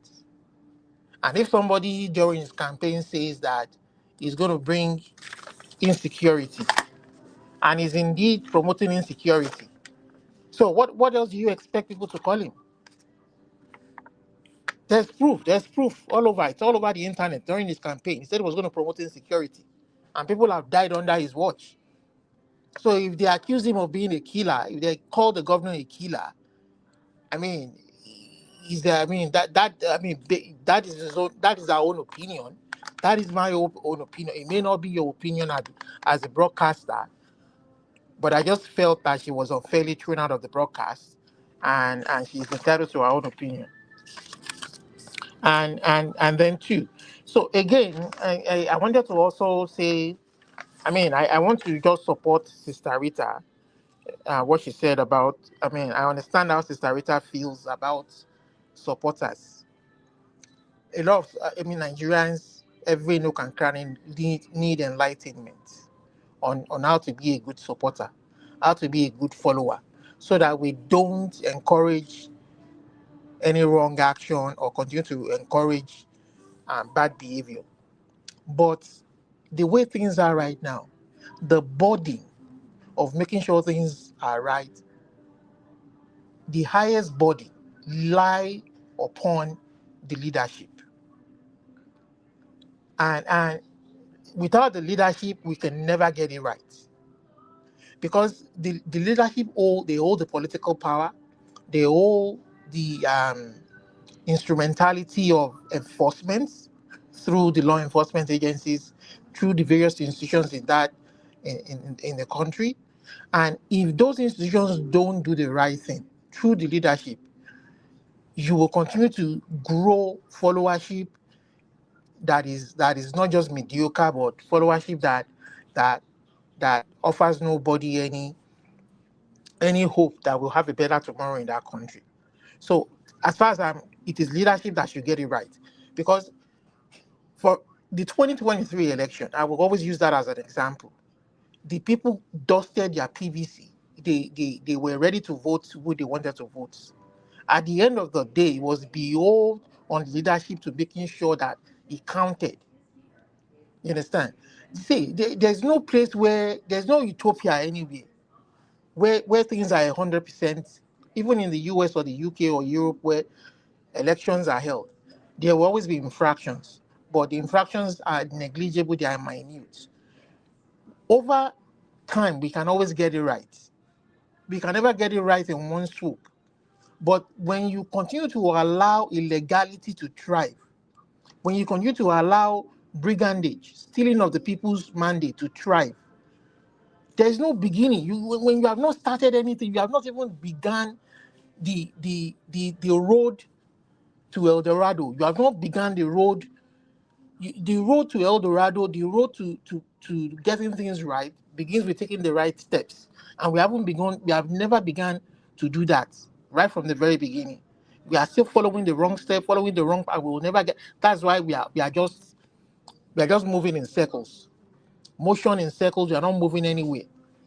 So until the leadership, but like I would say, the followership, a large majority of the followership did get it right, but at the end of the day, their votes were subdued. Their votes were not allowed to count. That's one. Then two, see, we overrate these northern elites too much. We overrate them. See, the only way to subdue evil is to do good. The only way to overcome evil is to lay a good foundation with good deeds, with good paths, with good laws, with good intentions. What do I mean? It would amaze you that if you allow a free and fair election in the North today, see, these people have gone through hell. We in the South, we are still shouting hunger. We are shouting insecurity. These people, majority of those people in that space in the North, have undergone hell. And every day, I bet you they are praying for a Messiah. They are praying for a Savior. We overrate this Northern elites too much. If you allow a free and fair election, these people know who will lead them. These people know who they will be able to make the right decision. 2023 was an example. Perhaps if they had allowed the true winner to emerge in the name of Peter Obi, in the person of Peter Obi, maybe we would have built on that foundation that the North can truly, if enlightened, if things are laid bare before them and you allow them to choose freely, they will choose a good leader. They will be able to make a decision, and maybe some of them are still being swayed by money or by people who influence them to say vote this way, by religion, But I still believe that a large majority of them will do the right thing and choose who they want to choose. You understand? And it's not just in the issue of the presidency. Even in the issue of the governorship or local government chairman, it boils down right down to the bottom. There are people there who among them who want to lead the people aright, who want to use the resources to better the lot of their people. But the majority of a few of these northern elites who are criminals among them, like that Tambuwal of a human being, you understand, will not allow those kind of people emerge. You understand? And a good example, which I will readily point out, is some of the elites that I feel, you know, are good people. This Tanko man that has stood beside Obi in the Obedient Coalition. What's his name? Tanko. I've forgotten his full name now. The Tanko man. You understand? It seems to be a good man to me. There are numerous people like them, like that. You understand? I don't fully know his pedigree, but it seems to be a reasonable man to me. That is the kind of leadership maybe perhaps the North is looking for. Educated, you understand? Forward thinking, progressive, and somebody who speaks to the facts. You understand? So I still believe. So I believe that the followership. I mean, don't beat yourself. That is why I keep asking this question. Without a free and fair election, to uproot these people, you can see the country will never move forward. You understand? They would never move forward. So the reform is very important. People speaking to the reform, the electoral reform. I believe that the reform of the mind, the reform of the people is very, very key. Then we can begin to talk about, see, our laws and the policies, those are short-term, long-term, they're ever going to be evolving. And there was this issue that we were speaking to the other day that I wanted to contribute to, I wasn't able to come in, is the issue of policing. I think the time is right for state police. I will rest my case here, and I will contribute later. Okay, thank you, my brother. I appreciate you, Solomide. I would like to quickly respond to you in terms of opinionism. I don't have issue with people's opinion. I want people to get this clear. And if we have to talk about the tension about what we all are facing in Nigeria, of course, I understand that. Me, myself, I do go ballistic most times on this platform. And with anyone going ballistic on this platform over the current excruciating situation or the ongoing excruciating situation that's affecting us all, I don't have issue with that. But we still need to be listening to ourselves and stay on the line. Remember, we are streaming from a platform that doesn't belong to me or you. Always have that in mind. The name there, Nigeria Watch, that's the only different. It originally not be you get them, not be me get them. So we should have that. And there are rules we must follow. If our body they hot and there's rules here that you must follow and you are not following it, I will remove you before you scatter everything. You get it? It doesn't make me a bad person or disrespecting anybody. I'm just here to guide you, not to gag you. It's a two different thing. I'm guiding you, not to gag you. Guiding you means that, oh, that word is not allowed here. Although you might have some YouTube channel that can say anything they like, but here, no. The sad part of it is that why am I explaining myself all over again when many of you already know what we do here? If we say this government, they are part of the satanic terrorists that's affected us, that's fine. Do your research about that. But we are measuring that Olumude is a terrorist. And you don't have fact to it. I can't consume such information on this platform. I don't need to argue over it. That's just it. Then, I would like to come to Tony Africa. When my brother, Mr. Oduwa, asked a question, why a former governor still call a governor or a former senator still call a senator, you commented by saying that only in Nigeria. In abroad, they just choose to be humble. But by law, they know it exists. That a former governor can still be addressed as a governor. It's only when you are written, when you consign documentation, you have to write it that Mr. Kingsley, Mr. Jonathan Kingsley, the former governor of Edo State, because it's written. But if you are addressing the person as a person verbally, you can still use the word. It's not compulsory you must, but it is correct. That's what my brother, Mr. Dua, was asking. Is it correct to still address them as senator or governor. Yes, it's correct. But it's now up to you or the person in question to say, no, don't worry, just call me Mr. And that is the area the Oyibo people is embracing by saying, call me Mr. All right? You can see here on my research that I put right there. Can you still address a former governor as a governor? Yes, in everyday usage, a protocol former governor are still often addressed as governor. You understand? So it's right there. That's a research I just brought here right now. But in a former protocol, in official title belonging only to current sitting governor, then you have to say former governor. But we are only approaching them, or if you are welcoming them to this broadcast right now, I can say, ladies and gentlemen, we have Governor Obaseki with us right now. It doesn't mean he's the current governor. You can do that. I just wanted to bring that to your knowledge.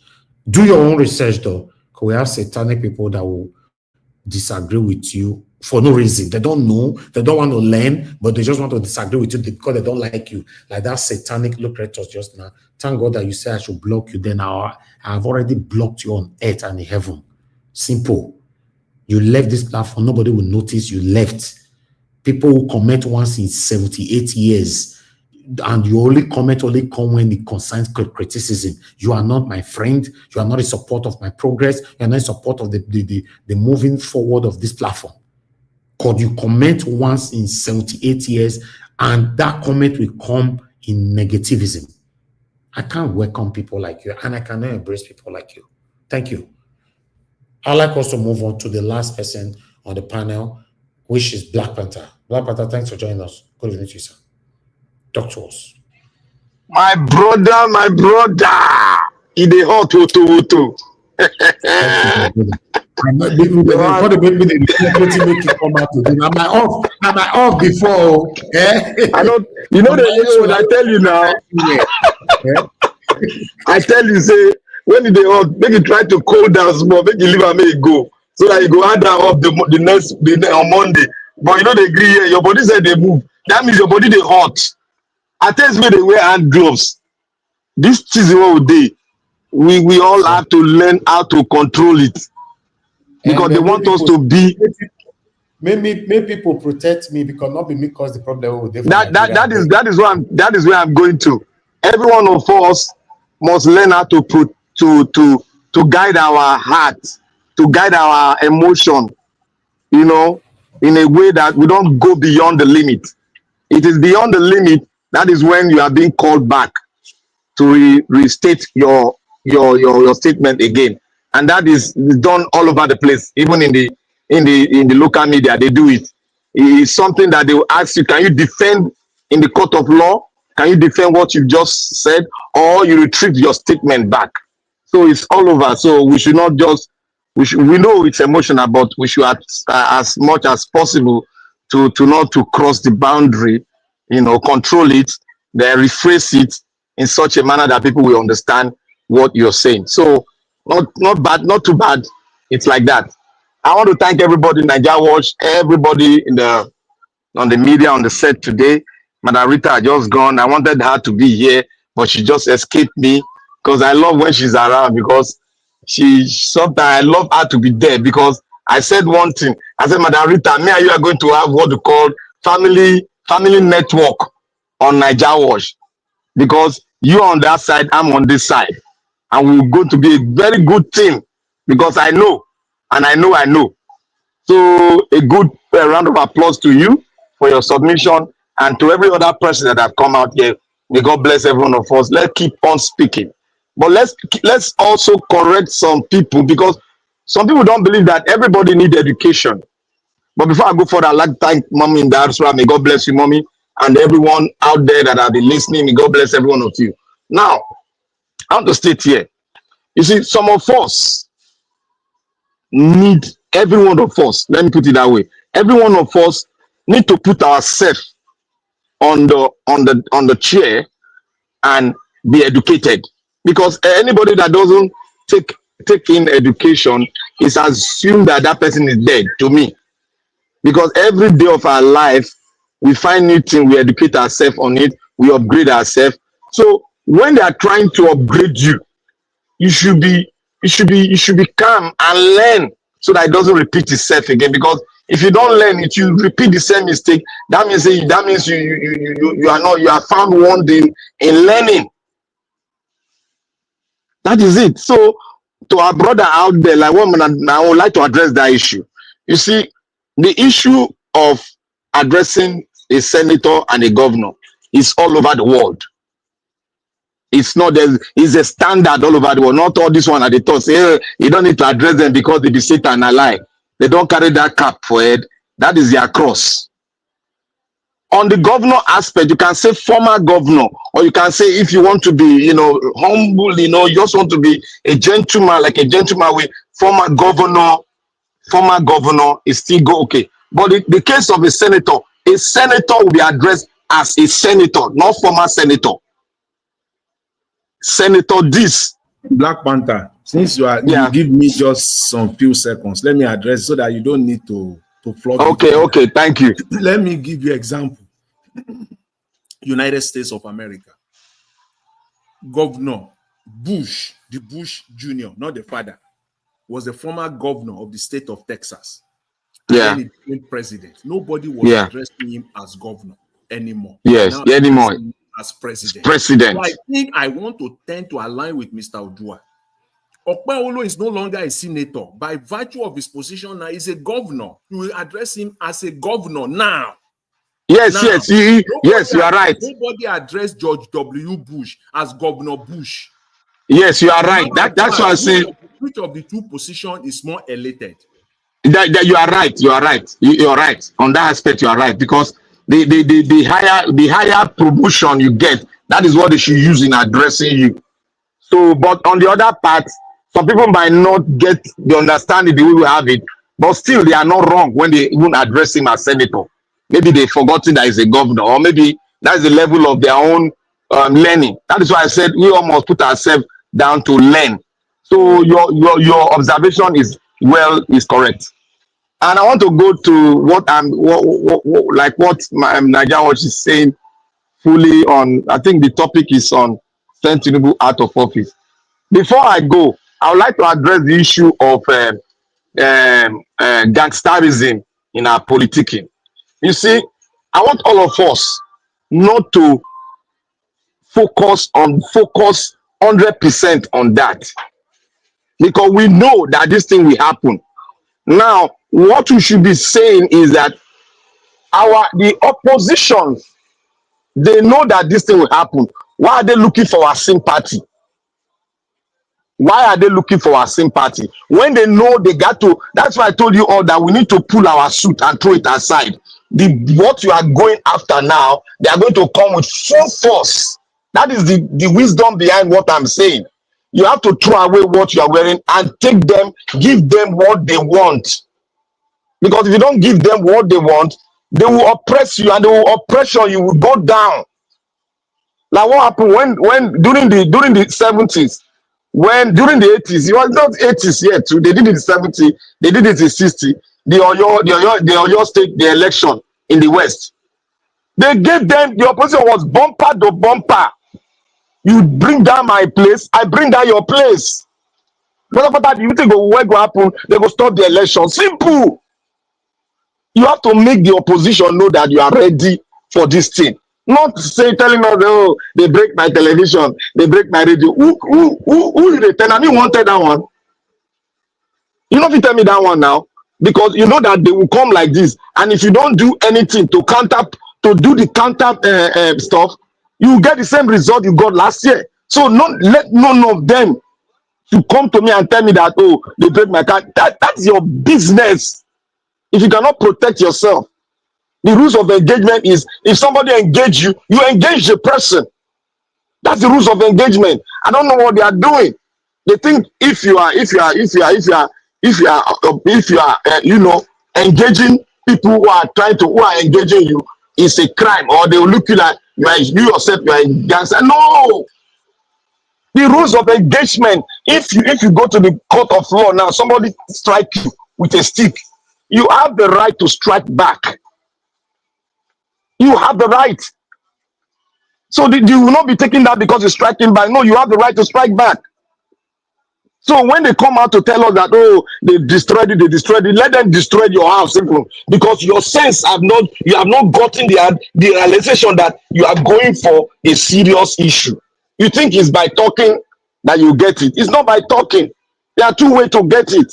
You must be financially upright and you must be strong on ground, physically okay to face it physically. That is what we are talking about.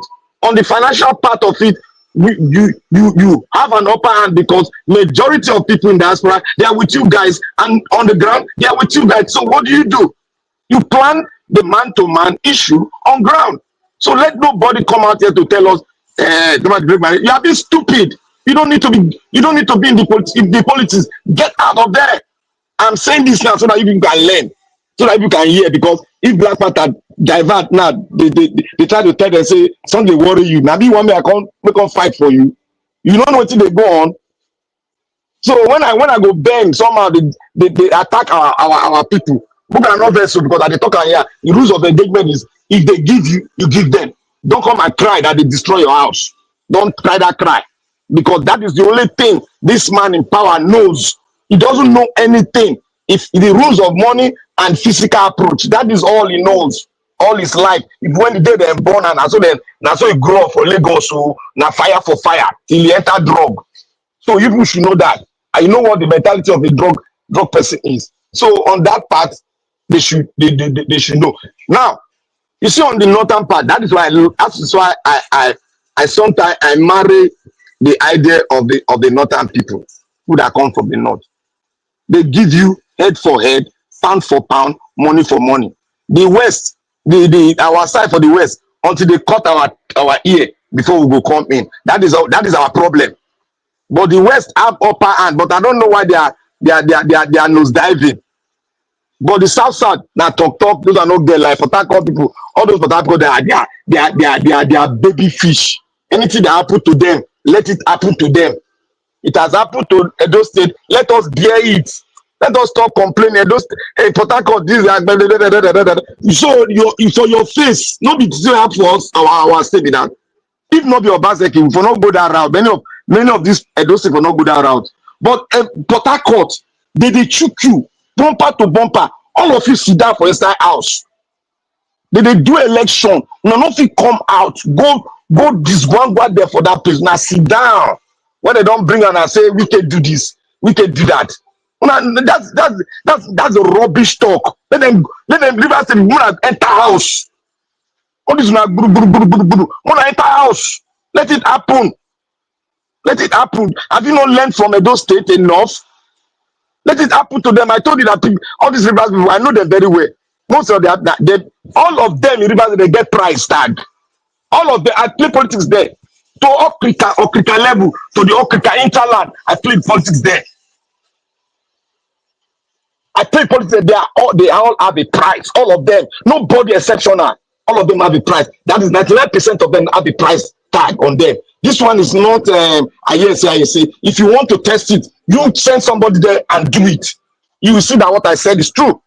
Almost all of them, 99% of them, 99.9%, all of them Rivers State, they have price tag. Because that is the way, that is their mentality, that is the way they are. Look at the Abiola election. Rivers State gave SDP, NROC 75%. The only state in Niger Delta that always break out from the Niger Delta region is Rivers State. Go and check the statistics. They are always breaking because they have a price tag. They sell out all the time. I'm here to say the truth, and I will say the truth. If you don't follow Rivers State politics, I'll tell you. For just 10 seconds, for Tambuwal coming out, yes, they are ready. That is why you see when they were attacked by the ADC, they went around, they found a way around, they still did their meeting, and the meeting was successful despite all the things that's happening. They are still planning on how to do their own thing. They are ready, bumper to bumper, money for money. In the West, we are still playing. Thank you, Niger Watch. All right, Black Panther, thank you very much, my brother. I appreciate you. Everyone on the panel have given their submission today. I really do appreciate you all. Like I said, it's supposed to be my off, but I have to come out because I didn't put out any pre-recorded videos this afternoon. But our submission today is very, very pleasing and very, very educative, because for me, I've learned a lot, in especially on this aspect, starting from all of you who have submitted your own opinion here today. I appreciate you, all my people. Those of you who supported us financially, now God will bless you. Now, those of you who like and share, thank you very much. We're going to take our final submission now so we can round up. Well, let me go all the way to Madam. Do we still have Madam Rita here with us? Okay, Madam Rita is Don't not go. here. Oh, Madam Rita, don't go. Okay, I'll come to Mama Isho. Mama Isho, thank you very much for rejoining again. Please talk to us. 2 minutes, final submission. Mama Isho is not there. Okay, I'll come back to you. Let me go to Mr. Jonathan. Mr. Jonathan, please, your final submission to us. Thanks. Yeah, Mr. Iris, thank you very much. I want to use these 2 minutes to address two things. Mr. Odua, I really appreciate your submission when you talk about development, when our Nigerian politicians will say they are developing this and this, that and that, and nobody will be asking questions. Let's see what we have developed. Show us the same way, because Nigerians are dumb. They are fools, according to them. That's how they describe Nigerians, that Nigerians are just fools. And it is very true. As far, I mean, it's very, very true when you call. So after this person, okay. I go young. The way it is exactly what Nigerians are. Nigerians are fools. That's what Tinubu is doing. Tinubu will come out every day and be telling Nigerians that investors are in Nigeria. Where are the investments? When you talk of investment, is it the cash that they are throwing into the Central Bank of Nigeria, people buying money, making interest on it? Is that one investment? Which company has come to Nigeria to really put foot on ground and employ Nigerians? Which of them, Mr. Tinubu, have you gone to open and commission, other than commissioning the fake road to whatever, Lagos to whatever highway that you are commissioning 30 kilometers out of over 700 kilometers? Which of those companies have put foot on ground that you have gone there? Look at how Trump is doing. He will call them to the White House. Just 2 days ago, this Friday, he sat down with Zuckerberg and he asked him openly in the open space, how much money are you investing in America within the next 1 year? Zuckerberg was shocked. He wasn't expecting that question. But he had to respond. Said, I will be bringing between now and 2028, I'm planning to invest $500 billion into the United States economy. Donald Trump said, fantastic. That is good. That's how it is. Which one, Mr. Tinubu, have you brought out openly? This is the company. Have an open handshake in the public here and tell, this is the company. This company is from whatever. It's from Switzerland. It's from Belgium. It's from United States. It's from UK. It's from Israel. It's anywhere in the world. Which one? Because we don't ask questions. They brought investment. People, they build this. In this Edo State, in 2016, thereabout, Oshiomhole scammed the people of Edo State by inaugurating and commissioning a fake hospital. 2 years later, the place has been invested with rats and cats and rodents all over the place. Nothing.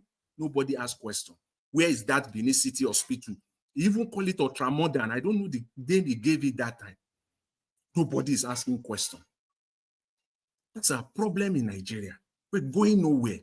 And they know this and they continue to use it against Nigeria because Nigerians are just fools. They according to the Nigerian politicians themselves.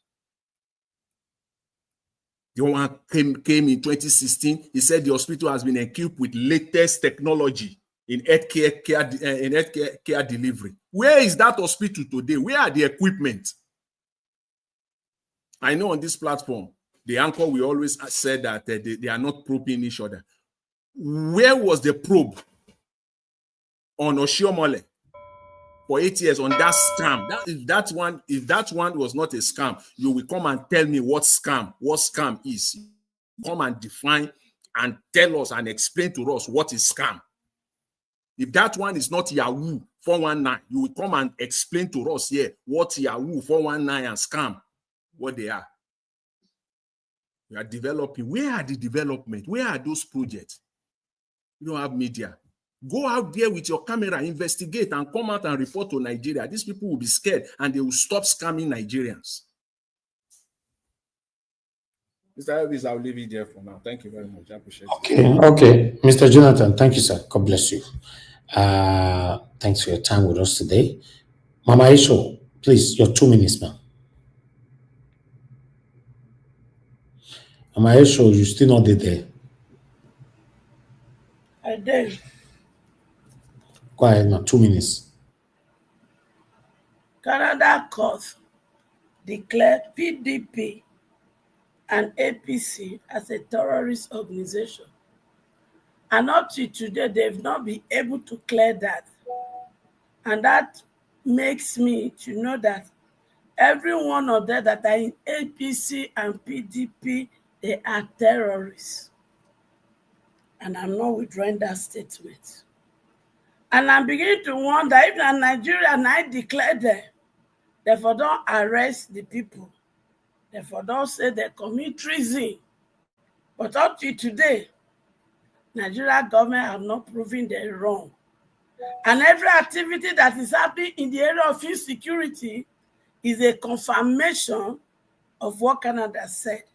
Because none of all the insecurity, all the every blessed day, Nigeria federal government has not come out to say nothing. Neither have they stopped it. Yet it is the APC that Monday Okpewolo belongs to that are there. So I not withdraw that statement at all. Then to Tambuwal, not all of them did the list of the people when import all these people into the country. When I don't gather all una list together, as the Nigerian government, which are the head of the terrorist organization, not agree announcer, when I don't collect all the name finish, I go call the announcer. Because this nonsense, it must stop. Thank you, and God bless us. Thank you, Mama Isho. Okay, Mr. Dua, talk to us, sir. 2 minutes. Okay, thank you very much. Thank you very much. The journalist, that news center, as a matter, because as a matter was telling him that this governor has come, this security, did kidnapping, so on and so forth. I was flabbergasted, overwhelmed to hear something that is non-palatable in such a matter of person who serve PDP, who serve APC as a government of Edo State. That since during time of Obaseki, people could not go to farm. And he's telling us now that Okpewolo just have calmed the terrorism. And just a week, within the week, Edo line, which Okpewolo bought, were kidnapped. If I were to be the journalist, I would have asked him, what is the name of those people who kidnapped the Edo line? And how many of them that do the kidnapping? And what is their judgment today? Because you are telling us there is no longer kidnapping. And just between the week, there was kidnapping. So I will have expect a matter to explain the reason or the meaning of such thing to us, because it was not only Edo like they kidnapped that, they kidnapped other, but with you telling the Nigerian that, or telling the Edo people that there is no longer kidnapping, so it will have explained the meaning of what happened in that road to us, whether it was called kidnapping, whether it was called stealing, whether it was called whatever name, and the people, the persecution they have gotten in the name in the government of Okpewolo. So those are the things I will have tell that journalist to ask a matter, or if you can send this message so that we ask a matter anytime you want to interview him again, because they are lie, they are bamboozle to think they are bamboozle the Edo State people or the entire world that is listening to them. It's too much. If you are a government, you are not in the government to be destroying your people. You are in a government to make your place, your people live a better life. That is why in Europe, your governor can ride on the bicycle. Your chairman, your local government, your whatever, they will ride on the bicycle on the street. Your other people will not even know that they are governor, they are there, except if you are very close to them. But in Nigeria, you cannot ride even on a normal vehicle without shouting, wow, wow, wow, wow, and without riding on black vehicle that nobody will know whatever is inside. Because you people represent the money. You were not there because you want to represent the people. That is why you have to lie to us that there's no longer kidnapping in those states. Between these 2 weeks, there was 2 kidnapping. Okay, the one that VDM went for, what is the name of that one? What do they call? Is that not kidnapping? So they should tell a matter. If you don't know what to say, you should use needle and pin him out. They should use cocoa, that's padlock, and padlock him out, not to open the gate. Thank you, Mr. Yawash. Mr. Oduwa. Thank you, sir. God bless you. I appreciate you. Olumide, are you still there with us? Let me go before Olumide. Okay, go ahead there. Your 2 minutes. Yeah, I want to use this opportunity to thank people that spoke concerning Edo State. But there's one thing you should be missing now. Edo State is Edo State because Obaseki break the block vote from Edo State. This man is the evil behind what we are having today. People should not relent in speaking to that man. That man must apologize to the entire Edo people. Must apologize to the Edo people. This hula balu that we have in Edo State House as governor now, he doesn't listen to anybody. His plan is just because they are using, like what I told you, the dynamics of the election. They are using the entire middle belt to fill the hole that comes from the southwest. Now, Rivers State, nobody should ever depend on Rivers State. If they have money, let them go and buy Rivers State people, because you will never get substantial vote from them. They are always backstabbing. I've checked their history. I've gone to research on them very well. Their voting pattern. Most of you, anybody that have any Alabo out there, let him come. I'm loaded with their voting pattern. So all this sympathy they are making, go and change them. Go and talk to your people. They are always breaking the vote from the middle belt, the Niger Delta. They are one of the, apart from other 2 states that we have, they are, because a lot of vote comes from Rivers, about 2.something million is expected from there. So they are always taking the bulk of vote to another place instead of what everybody is coming from, going to. They're always balkanizing. And I want to say here, let me say this, I will explain it tomorrow if I have time. Abado Tinubu, President Tinubu is a very lucky person, but because of his lifestyle and his way of governing, is going to ruin the entire thing. And if he's not careful, Nigeria might be sanctioned by United States. It's coming. It's coming. If he does not manage it well, it's coming. So I want to, 10 seconds, I want to beg of them, those people that still support, they don't even know what is happening.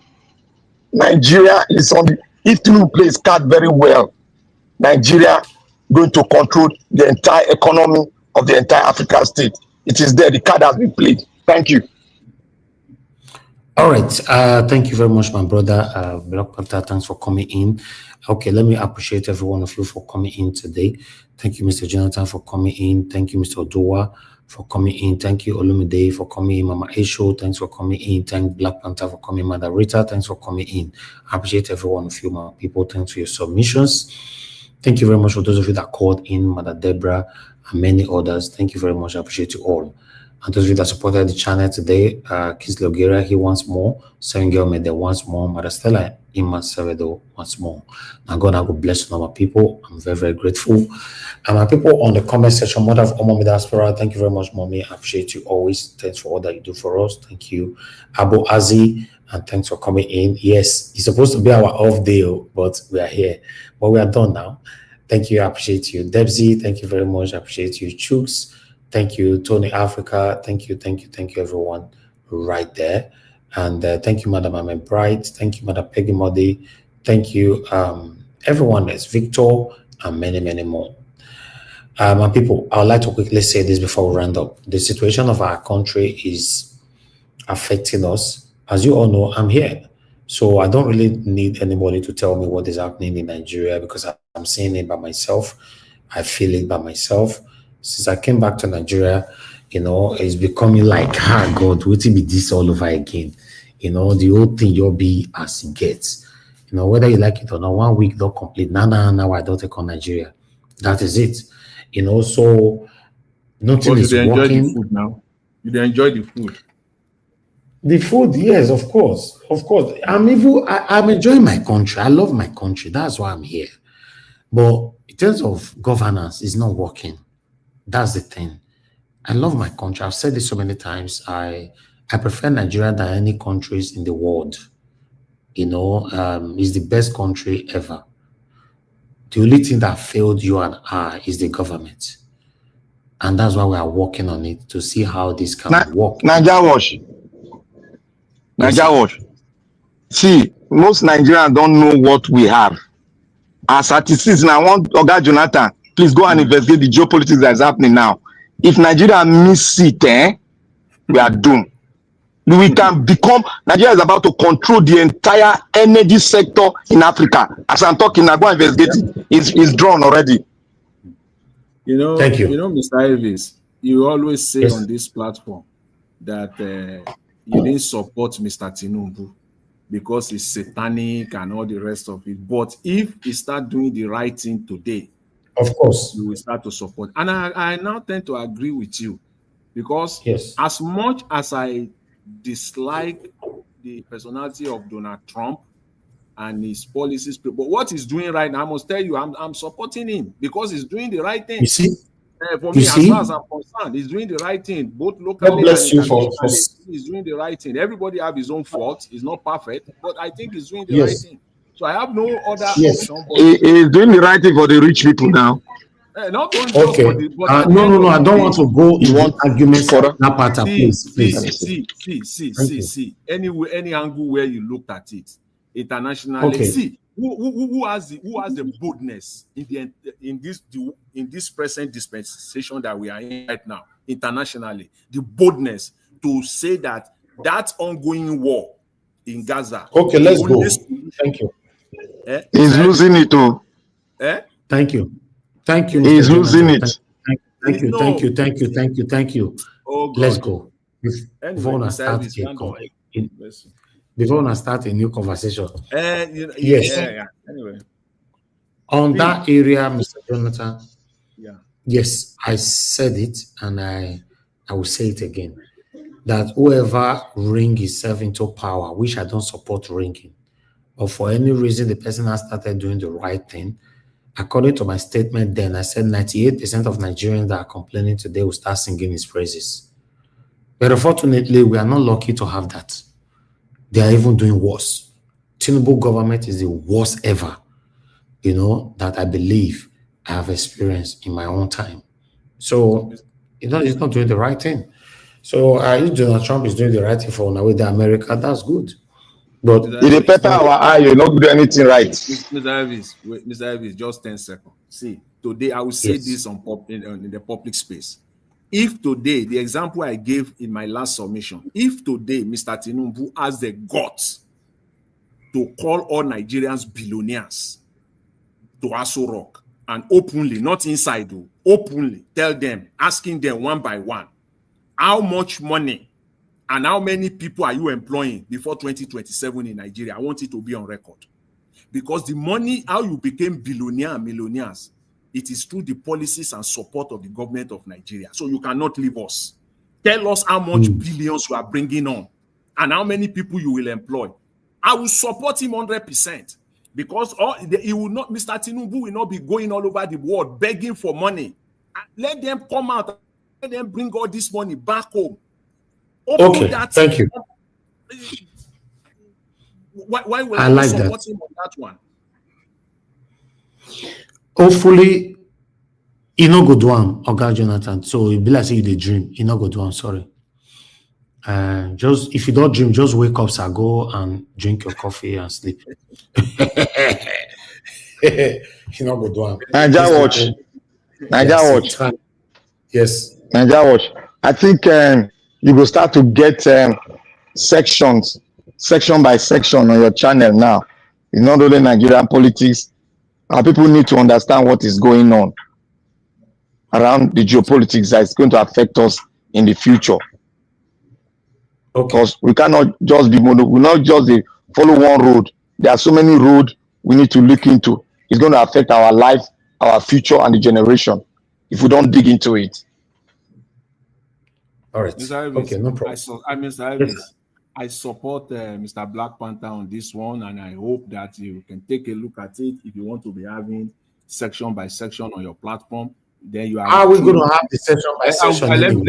Let me quickly give you a blueprint on that one. See, if how Niger Watch can become a truly media, a TV station, is you can be running maybe 12 hours, 15 hours per day. If people are ready to take 1 hour or 2 hours on a specific area, this is it. Even on entertainment, sometimes you take some issues on entertainment and on and all the rest of it, things like that. There will be a section for that. If it is for 1 hour or 2 hours on a particular day, on each day, it doesn't have to be you. Until you are able to step aside and see Niger Watch begin to flow on its own, like with your 2 eyes closed, then Niger Watch is now coming. That's what I'm saying. So who is going to run the session by session? And that's something that will. I'm not saying that, I'm not naive saying that that's something that will be achieved tomorrow, but something that will go through serious discussion and negotiation to get like-minded, serious people, like commitment that I'm here for this, I'm going to be doing this. See, let me say this again. Maybe this will attract people if that is what it will take. You, at the end of the day, you could even be getting reimbursed. You could even be getting paid on Niger Watch.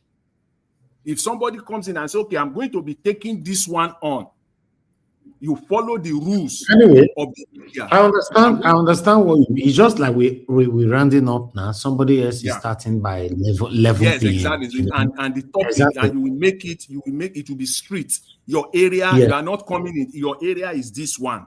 We're talking about politics. We're talking about entertainment. This one is on entertainment. This one is on, specific areas like that. Yeah. And everybody will take it. And before you know it, Niger Watch will become the media of the day. Because you know that I can wake up anytime. I can always log into Niger Watch. Something is happening. Niger Watch, let me just contribute. You see on this one you are doing now, you can break it into 1.5 hours for the Nigeria issue, or 2 hours, then 1 hour on geopolitics. We need to merge those things together, because there are some things that I'm seeing. If I mention it here, they might use it as a political gain. That's why I don't want to mention it. It's very big. It's more than $100 billion US. That if our president miss it now, one is 2.6 billion. It's already in the pocket. If they miss the 100 billion. Okay, if you guys put that together, I'm ready to learn. I appreciate everybody. That's why we all are here. One brain cannot carry this all information at the same time. Give us a minute. We don't close already. You are coming in now. 1 minute. Quickly, just say something. I'm rounding up now. Well, thank you very much for allowing me to say something. I greet everybody. Mommy Diaspora, I greet you. Pioneers, I greet you all. Thank you. Comment section, I greet you all. Black Panther, thank you very much for that suggestion.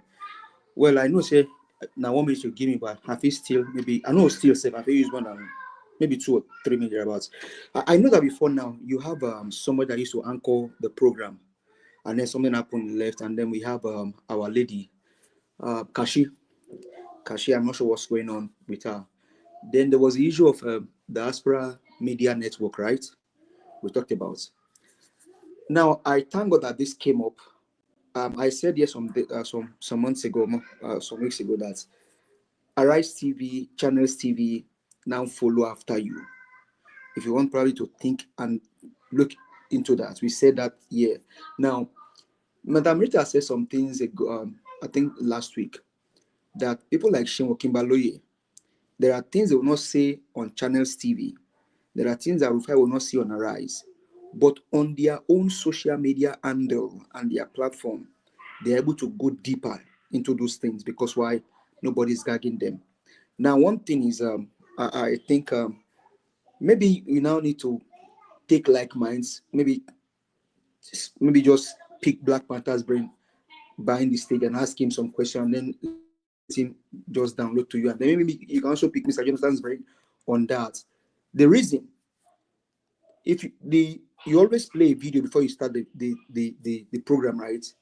Those guys, these things, they did it for you because they feel, not even feel that, they know that on Nigeria Watch Media they can get real news. There's another one you usually play. That one is just band playing. My brother, let me not lie to you. I will not understand what they are singing in that song, but the fact that it's from Southeast and that beat, I must confess to you, every time you play that thing, I was going to ask you, every time you play that thing, it just bring Nigeria into my mind. Like I see Nigeria, I embody it. So let's think about those things. Now, you told us here some days ago, they are already trying to talk to you. You think they are just coming to talk to you for talking sake? No, because they know what you carry. See, some of us will not go on different platforms, not because we cannot go there, but because I just feel that, okay, what am I going to see on, for example, on this satanic platform where they are not talking the real thing? Things I can easily say here. I mean, somebody calling and say banned me, that means my voice is going places through the network media. You know what it means? Somebody say banned give us a mandate. This small me, somebody can call from UK and say shut my voice. That means my voice is hurting them. Sir, look into this. Let's see how we can collaborate. If it's for us to have a Zoom call behind the scene, men, they can download to you, and let's see how we can make this thing bigger. The more we are able to do this is how we can rescue our nation from this platform. Somebody came to you and said, only me and you on this platform, nobody will talk. You know what that means, sir? It means you have entered into different places. If somebody, a politician in Nigeria will call you and say, Mr. Ellis, it's just me and you on this talk. Nobody talks, nobody do anything. You also told people like me behind the scene, confide in us, how much they offer you. In the last Edo election, my brother, sir,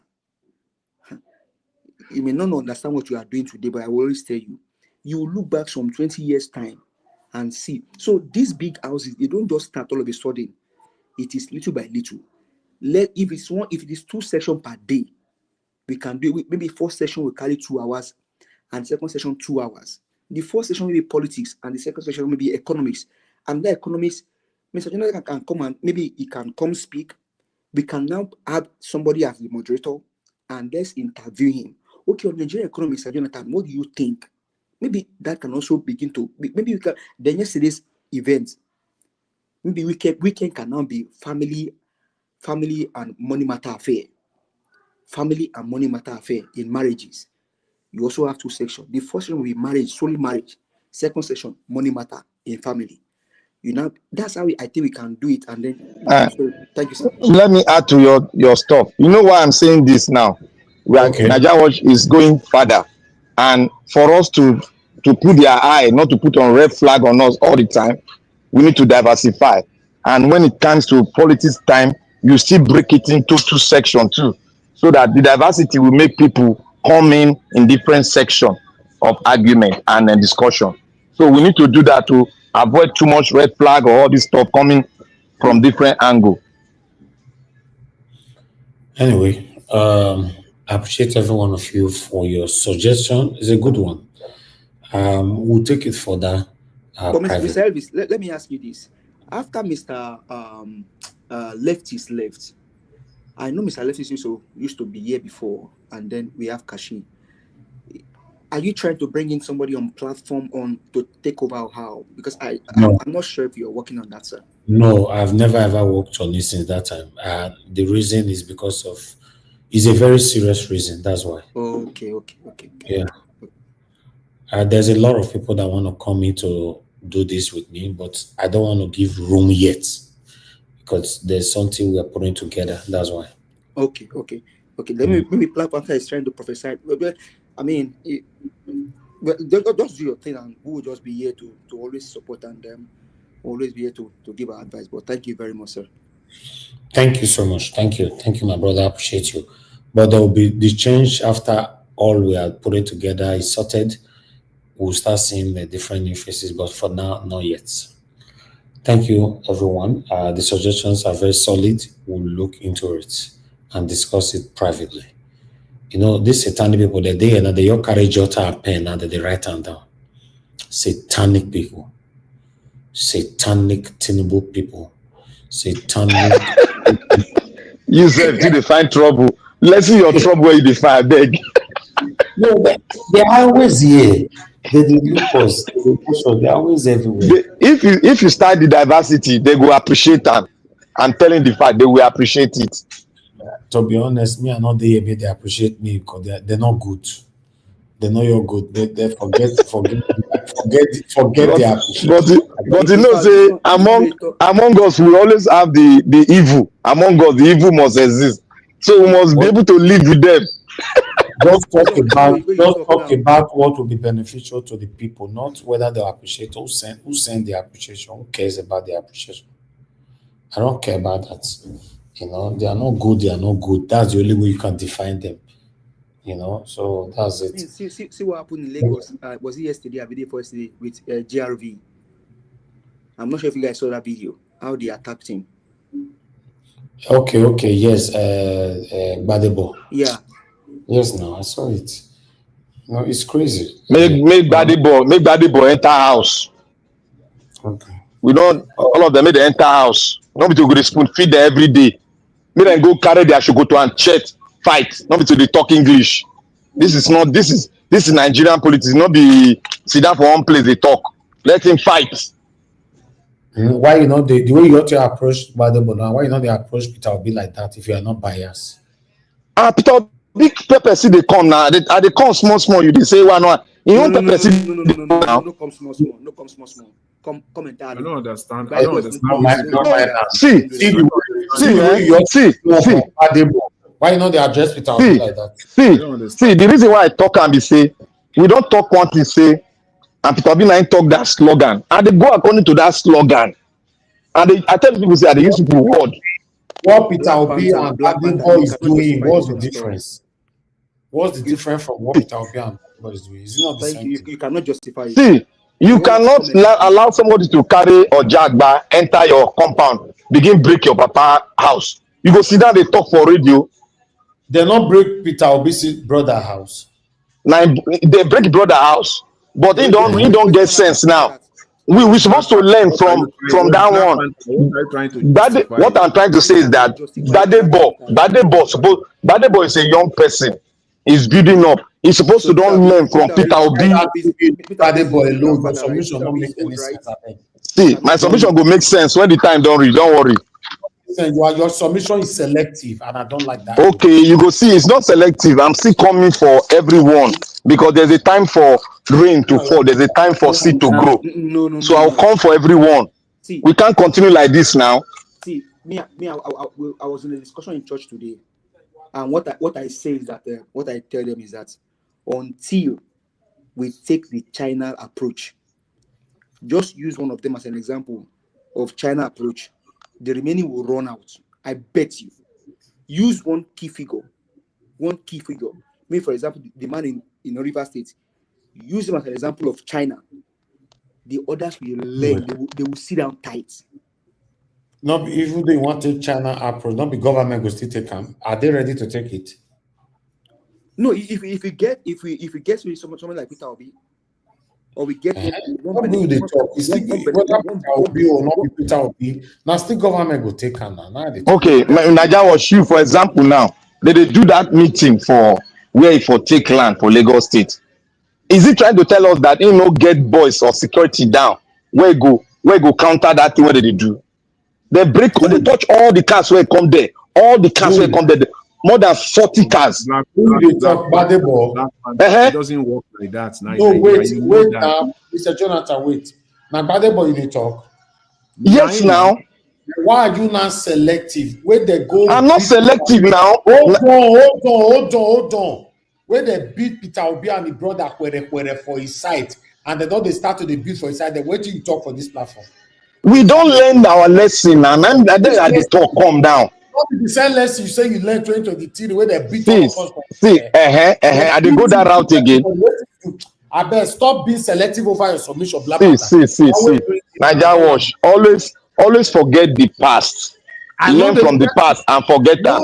See, I don't learn from my past now. I dey use the past now. They take tackle the present where I get now because I don't think condone am again.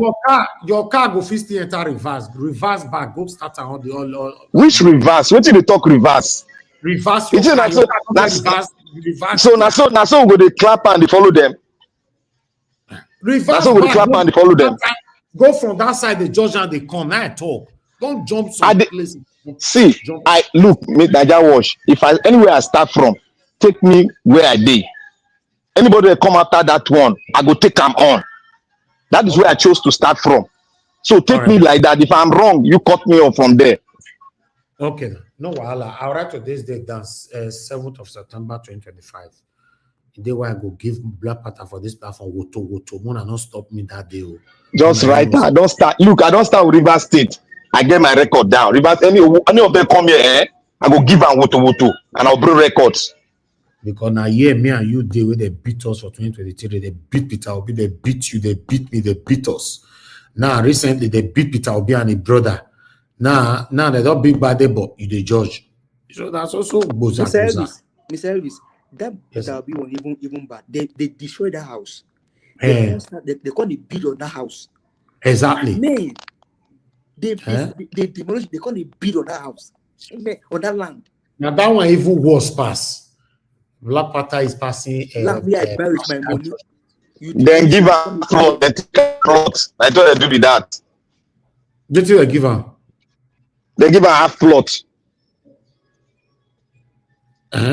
So somebody take two of your children, can't give you one for inside. You be happy? No, I'm not justify say good. I just determine as what really happen. Then come out half plot. They give her half plot. So let them do that. But we are going to start with Badebo own. This one na French one politics. We'll start with your own. Okay, no wahala. I appreciate you all, my people. Let's round up right now. Thank you very much, my people. I'll see you guys, fingers crossed, tomorrow, 7 p.m. Nigerian time. Look out for our pre-recorded videos so that we can have sense of what we're presenting at 7 p.m. Press on the like and help us to share. Subscribe to our channel if it's your first time listening to this platform. If you're wondering what the platform is all about, we are only just here calling out our government to do the right thing. You and I know that the country is not working. If you want to be honest to yourself. Abibo, good night and bye for now.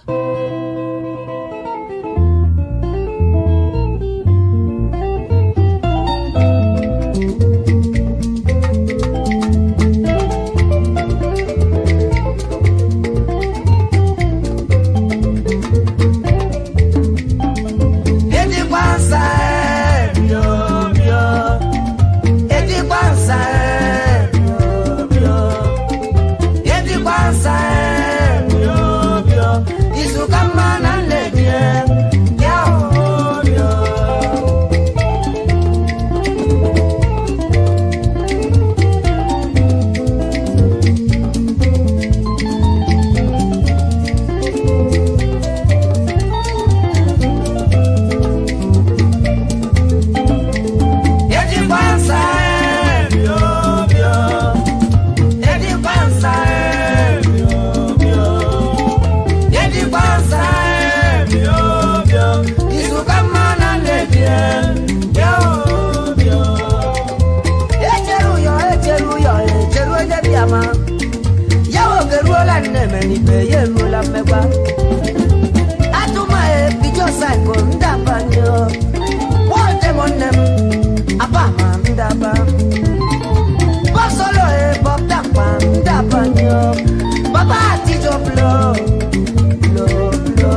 jeske wosuji